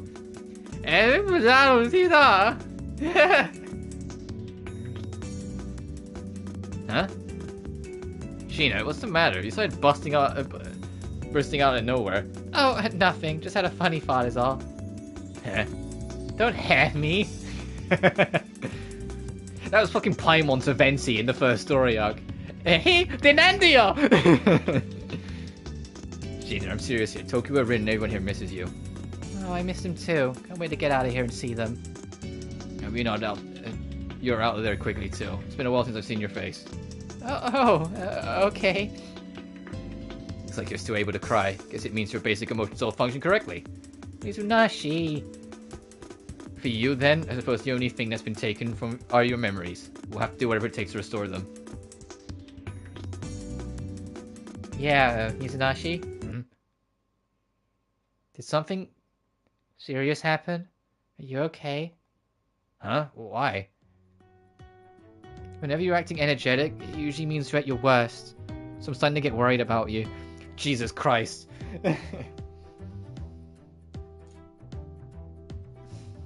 That's relatable. Hey, when you try and be happier, it's usually when you're morbidly depressed. Alright, fucking shoot me in the heart, why don't you? Christ alive. Gee, nothing gets past you, huh? Well, I'll tell you later. Just focus on your adventure. I can't let you die in there. Oh, okay. Going back to a conversation about the girls lacking vital emotions. I can't really tell with Claire or Celica, but the most prominent one is Lucille. I've never seen her laugh. Wow, you're totally right. Maybe Lucille has been deprived of joy. We need to keep a close eye on her. Is something wrong? Both you and Enigma seem to be staring at me. Oh, nothing. That chair, Kimada was it. It looks wonderfully cozy. Quite the contrary, actually. My butt is often sore from sitting for far too long. Oh. Why don't I take a look? Oh, wrong button. I keep on pressing start for pause. It's almost like I'm playing an RPG, so of course it's always triangle.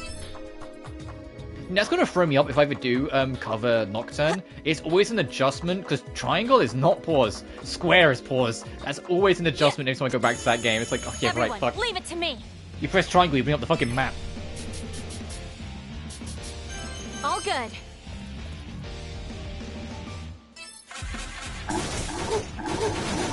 Jesus, he's getting ping pong. Yeah, my turn.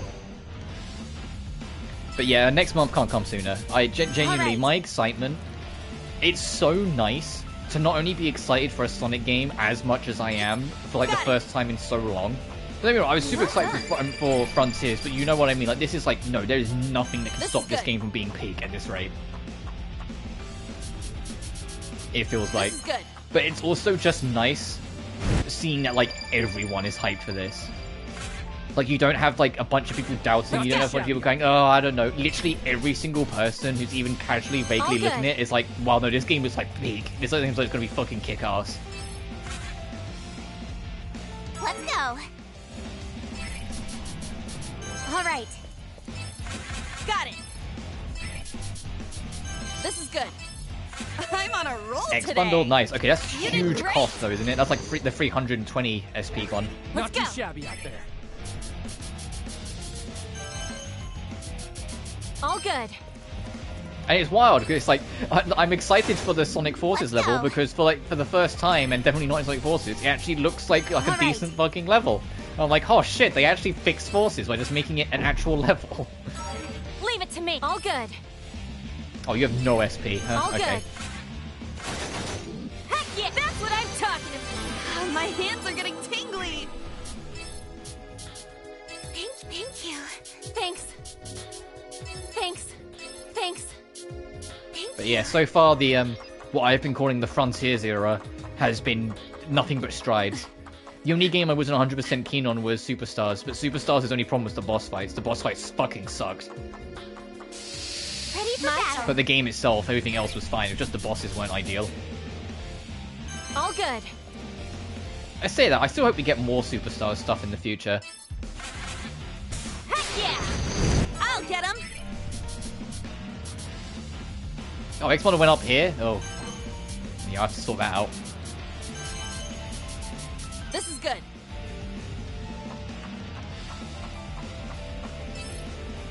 Leave it to me. Oh, I think it's because I was trying to unlock a skill there. Alright. And that's why it's got a gap. Hang on, I have to check.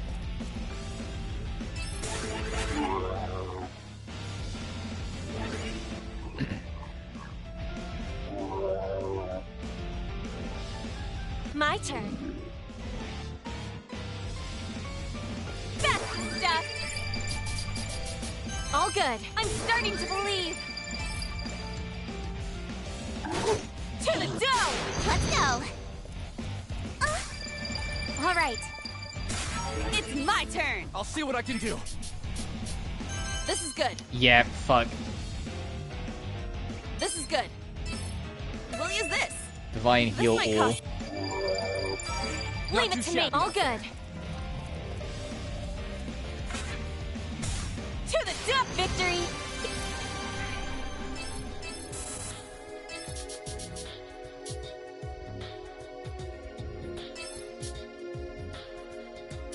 We can get rid of that.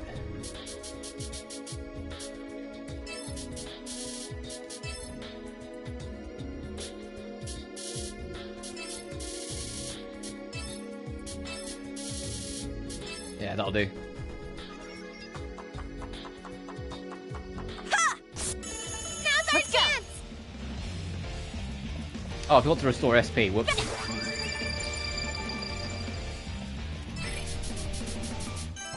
All good. Best stuff. Heck yeah. I'll see what I Get rid of all the big guys. Right, is this another... This is good. Okay, thank God. I don't have to burn all that money.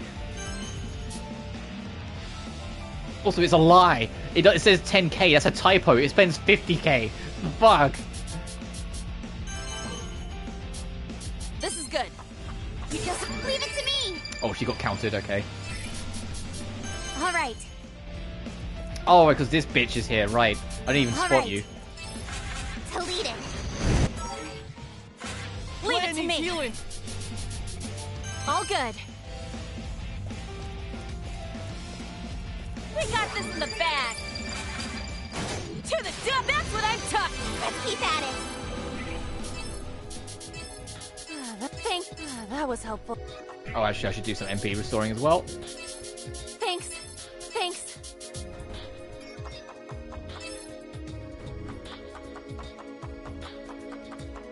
Ha! Yeah. Attacking My turn. first. All good. Oh, it's another one of these bitches. Okay, I need to make sure that they're caught in the I'm crossfire. starting to believe. I'm We got starting this to in the believe. bag. Because then the other characters can go quite wild about here. My turn. All right.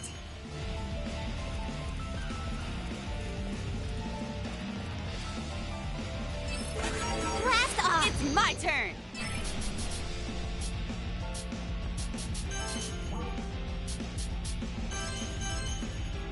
I think if you can do Quake Shadow 3 times, that you get something out of it. This is good. This is good. This is good. Like, can I remember? Is it over? My turn. All good. Let's go. All right. Got it. This is Bruh, good. come on. Is it over? It's only natural. This'll help me keep everyone safe. Something. Huh? What's this?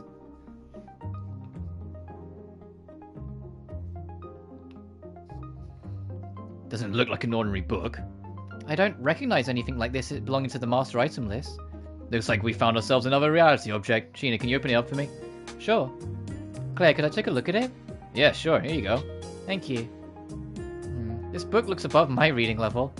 It's thick with small print. Would this classify as literature? It looks like it's written in English, but I don't recognize any of the words. Is there something I'm missing here?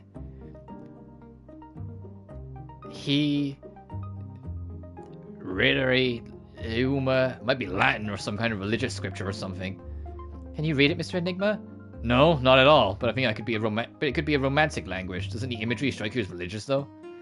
See, look, see how there's a halo-looking image right behind this man? You're right. I've seen this before. Right, I think it has to be parable. Hey, Enigma, what's a parable? In the context of a biblical text, a parable refers to allegorical stories that convey moralistic teachings. Huh? Think of them as stories with a lesson at the end, like the tortoise and the hare, right? Yeah, that's a famous one. I cannot read what this says. It's pretty valuable, though. Oh, you care about how much money this item will make you. Would it kill you to contribute something else to the conversation? Oh, don't be foolish. I'm a peddler, aren't I? Oh, right. How silly of me to mention. Then let it happen again. Let's take it with us just in case. For what purpose would you continue keeping a book if you cannot read it? Well, don't be like that, Lucille. There's no telling when it could come in handy, right? You're right. Forgive me, Sheena. I spoke out of turn. No, it's fine. Seriously, I understand, Lucille. A religious scripture, huh? I'm getting heavy occult vibes with this object. Literature with religious or supernatural undertones qualifies as a cult, right? Yep. Mysticism plays a huge role in the occult, and religion is a habit of mystifying the ordinary. This would likely lead us to another truth fragment. I'll do some digging. Wait, Mizanashi? Please be careful. Sure. I just remembered something. I think I'm gonna step out for a bit. Huh? Where'd that come from? Sorry, I'll be right back. Man, they don't call him Enigma for nothing. I'm starting to worry for his sanity. Mizanashi.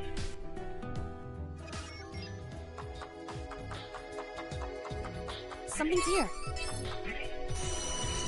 Alright, big man, what you got for us? Hey. Ouch, what the hell? You're here to do research, right? Why aren't you focusing? Oh, well. What are you thinking about Lydia? Don't worry, I'm sure Lydia will walk through those doors someday, heading straight to the TV to watch her anime. No matter what her situation is, to us, Lydia is Lydia. Nothing will change that. That is, unless something happens to us. Tokiwa, sometimes it's like you read my mind. Yeah, it's because she keeps looking your way. It's almost like she loves you. But also, I genuinely love this. They're loyal. Even though they've just seen something completely terrifying and everything else, they're loyal to their friend. They trust Lydia, even though they just don't understand. They're just a little wary and scared, but they still trust in her. As my notions of truth became increasingly obscured, I knew that I had to give more care to the company I kept in my life. Right now, what I wanted to do is keep my colleagues close. We started this journey together, and we would end it no matter what the future held. If Lydia really killed someone, then as her friends, we're going to steer her back to the light. I won't abandon her. See? I've been collecting my thoughts. Okie dokes. Let's get back to reading. A new religious group, huh? The next reality object found by Sheena and the rest of the girls was a copy of a book of religious scripture. Tokiwa and I ran up and down the library, searching for related information, but it was no use. It was no use! So I told you I'm in a Sonic mood. They need to get Silver back. Jesus, if they bring Mephiles back, can they give Silver like a true effort? We had no choice but to cast our line out to the sea of misinformation, connecting our PCs to the library's Wi-Fi router. The religion is called Herited Illuma. I'm getting hits, but what is this? I mean, this barely counts as religion. Unless they got this lousy splash page. Let's see. No, you're right. There's only 4 hits. Look at this page. It's supposed to be their official site. It openly lists the entire doctrine for their organization. I thought I recognized the language as Latin. It turns out I turned on Aggle Translate and voila. God, what? Only when God and exist and the world will turn? Why is this one part jumbled? It looks like they intentionally blocked it. There's other parts of the translation that have been replaced with symbols too. Why would the app block these words? Hey, that can't be. It might lead to the true fragment. Wait a minute. Tokiwa, look. Huh? I pulled up the scripture item we found in the World's Odyssey, and the word Tokiwa translated filled in the missing blanks. Suddenly, the jumbled areas made total sense. Oh, we can read it from this end, so this is in Latin. What does it say? It mentions a new race. Hominis. Huh? The full sentence read, only when God and man coexist will the world turn. God, her pretty lofty claim for a small-time religion. Tokiwa, including what we just saw, every occult-related true fragment we found was something that existed in the real world, right? Yeah, I guess you're right, but oh, don't tell me you believe in God now. Don't give me that look. I know it sounds crazy, but ever since Odyssey came into my life's been turned upside down. Remember what Anjo said about people being at the mercy of their destiny? Ever since then, it seems like this stuff is just too surreal to be mere coincidence. I mean, I have no other explanation. Well, you were the one to experience everything from up close, like the ghost, the doppelganger, and the illuminated letters. Well, we're at a point where nothing's out of the question. Let's keep reading. You might be able to find more info. Let's see. During the turn, God granted mankind sapience. He offered the gift of words. Only words can cleanse the land. Words are a blessing everlasting. An excerpt is extracted here. Oh, there's a link at the end. Let's click on it. Strings of code. What? How? As we clicked on the last words of the so-called Word of God, we redirect to a page of all the strings of code of World's Odyssey. You gotta be kidding me. My head's gonna explode. A string of letters. Wait. Wait. System failure. Please reboot the world server. Only word for a blessing everlasting. The occult. I thought it was a bug. What's the matter, Arita? What are you talking about?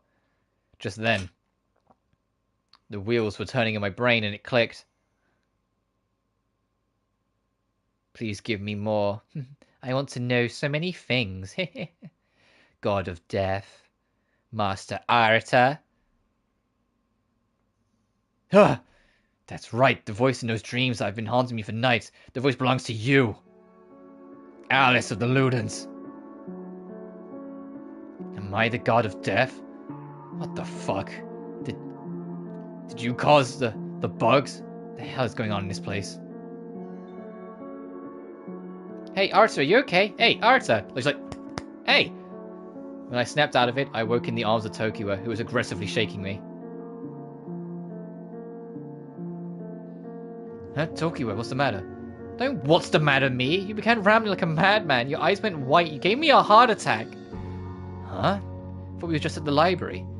You started seizing up, so I took you back here. Don't you remember? The amount of mental stress Arata puts on this poor woman.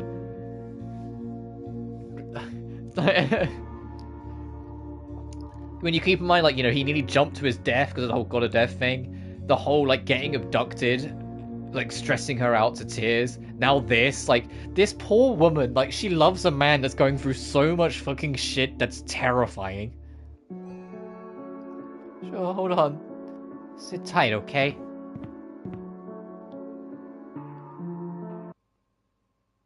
Truth behind this world.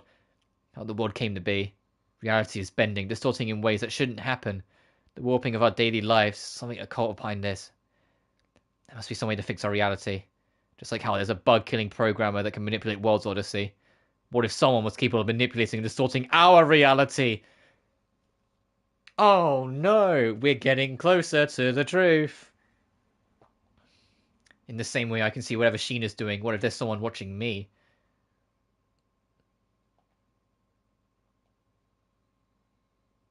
I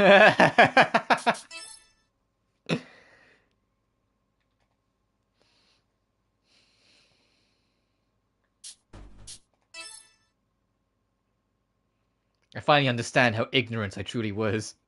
That's right, this world is a lie. I am not however I am.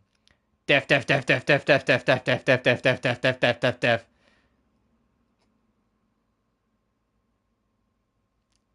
The fuck is that?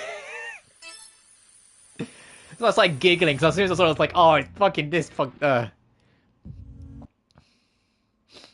we're in chapter 8 already. I'm not gonna say it out loud, but we might get this game done this week.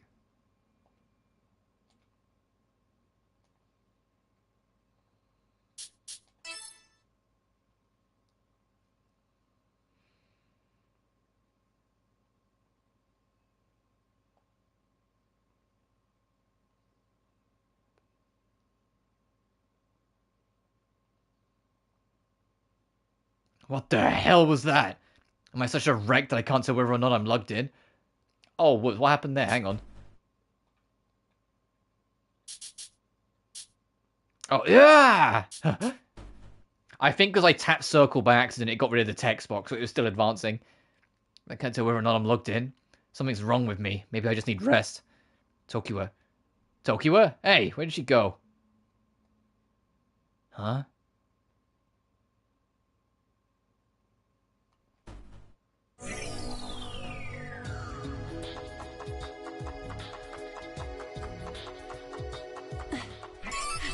Innocent ease.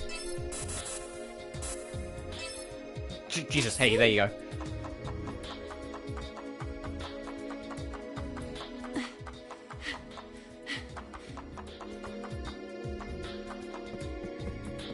But on that note, that spooky dooky note, there's a camp up here, so I think that's a good point to wrap up. So we'll be back with more tomorrow, assuming like no fucking tech issues, because I've been a little paranoid all day because of yesterday. You wanted to browse my wares.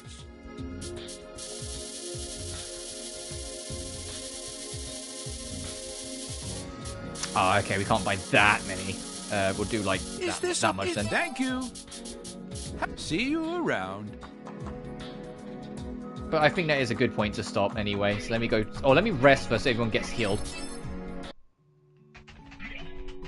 Oh, everyone's got sort. Hey, Mr. Enigma. You still want to call me that when it's just us, the two of us?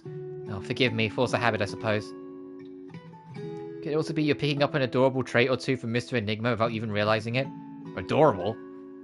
Anyway, hello, Mizunashi. So how's it going? Please update me. Update you? Yes, for example, could you tell me about some of Enigma's current projects? Current projects, huh? We've had a few here and there, but why are you interested all of a sudden? Oh, I've been feeling inspired lately to make a new game. I was curious if anything you've been working on was similar to what I had in mind. What? Something tells me you've already got an idea for what you want to make. Yes, first of all, it's another RPG, but this time... Oh, silly me, I got so carried away that I lost track of time. Yeah, me too. That was so engrossing. I think you're onto something there. Really, I never would have looked at it like that. Thanks a million. Took my ideas out on you, struck my imagination even further. You're amazing, Sheena. Despite this terrifying predicament, you're still in touch with your creative side, a director through and through. When I first found myself in this situation, and almost died from it, my initial thought was how messed up everything seemed. But as time went on, I began exploring this world for myself, and it began jogging my imagination more. My new game's going to require so many items, quests, and dungeons, I need to get right to work. I don't want to let my ideas slip. Someday I know all this fighting we've done for the world will pay off. Interesting. How do I put this? She's so studious. No matter what happens to her, she takes each experience and learns something new. Do I sound impressive and all up-and-coming director? Just kidding. Since you're an up-and-coming director and all, I'd be honored to program your next project then. What? You do that for me? I've learned so much about programming through my time inside of this game too. As long as we're working together, I'm sure our next baby will be a smash hit. Sure, but would you mind not referring to our next potential title as your baby? What? She's like, why not? Enigma, look over here for a second. Pope. Whoa, what the hell? Thanks for the warning. Haha, made you look. Enigma, you sure have soft cheeks. Fell forward my ass. Jeez, I was in the middle of something. Haha. Oh, he's such a troublemaker, seriously. Al? That's so mean. You seem so upset, so I wanted to offer you something to laugh about. That's all. This isn't good. Oh, crap, I actually made her cry. You okay? Hey, calm down. Here, want some water? I didn't mean it when I called you a troublemaker, okay? I appreciate you looking out for me. In fact, because you're such a jokester, I usually count on your good graces to cheer me up. And he was like, hey, phrasing, yeah, right? The whole baby shit. Al? Enigma, I wish you could see yourself. You look pathetic. What? Oh, shucks. I didn't know you thought so much of me, Blushing. Enigma. Jokester, huh? You're getting soft, Enigma. I'll be here to pull you out of your rut as long as you need me. Hey, you were faking it? Yep, want a piece of me? No, I'm glad it was a lie. What? Hey, I didn't expect that reaction. Sheena, Enigma's being a weirdo. He's being all polite. Just look into the distance. So I don't like it when he's being nice. It's weird. What's the matter? Something stressing you out? No, just thinking more about that dream. Oh, you mean the dream about that strange world? Yes, though, when I think about it, the dream feels much closer to a memory. Can you recall what you saw in your dream? It's difficult to explain, but I was in a room lined with beds. There were sick people who appeared to be resting on top of them. Could you recognize anyone there? I do not know. Both myself and the people around me were running around frantically. It was quite the labor, almost scary, in fact. Scary?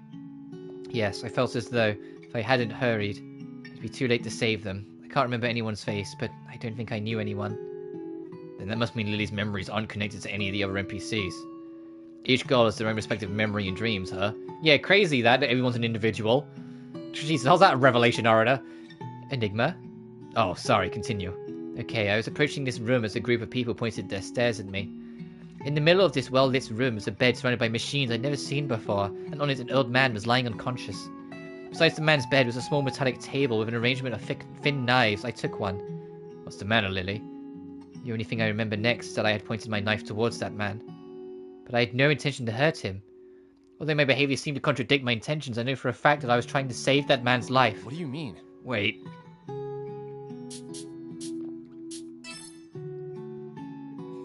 Maybe Lily worked at a hospital. Her description sounds an awful lot like an operating room, which would make sense. Mind if I ask you one thing? Sure. Could you describe what you, or those around you, were wearing? Yes, while there were some differences here and there, everyone was dressed in white coats. I knew it. What do you know? Oh, nothing, thanks. Huh? There's like, what the fuck? If I was Lily, I'd be like, no, continue that conversation, bitch. You see what a hospital looks like, which means Lily, the person, must have an actual connection to the real world. The question then is, how did she get there? And that's an answer for another day, because I'm wrapping this stream up. Next time we meet, we'll go try and get that lost stone. We'll also do a side quest. That pixelized person, their side quest can continue very soonish. Actually, I think it's that objective marker right there.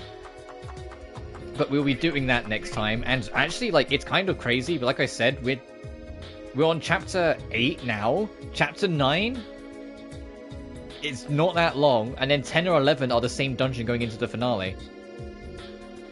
But regardless, thank you all so much for watching as always. Let's go to the title. What's a good screenshot to make my end screen?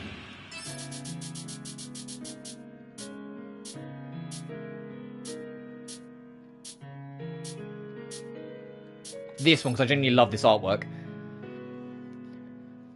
As always, thank you all so much for watching. Remember to like and subscribe if you haven't already. It genuinely really helps the channel grow. Additionally, you can find my Twitter, Patreon, and PayPal in the description of every single video. But until then, you guys take care now. Peace.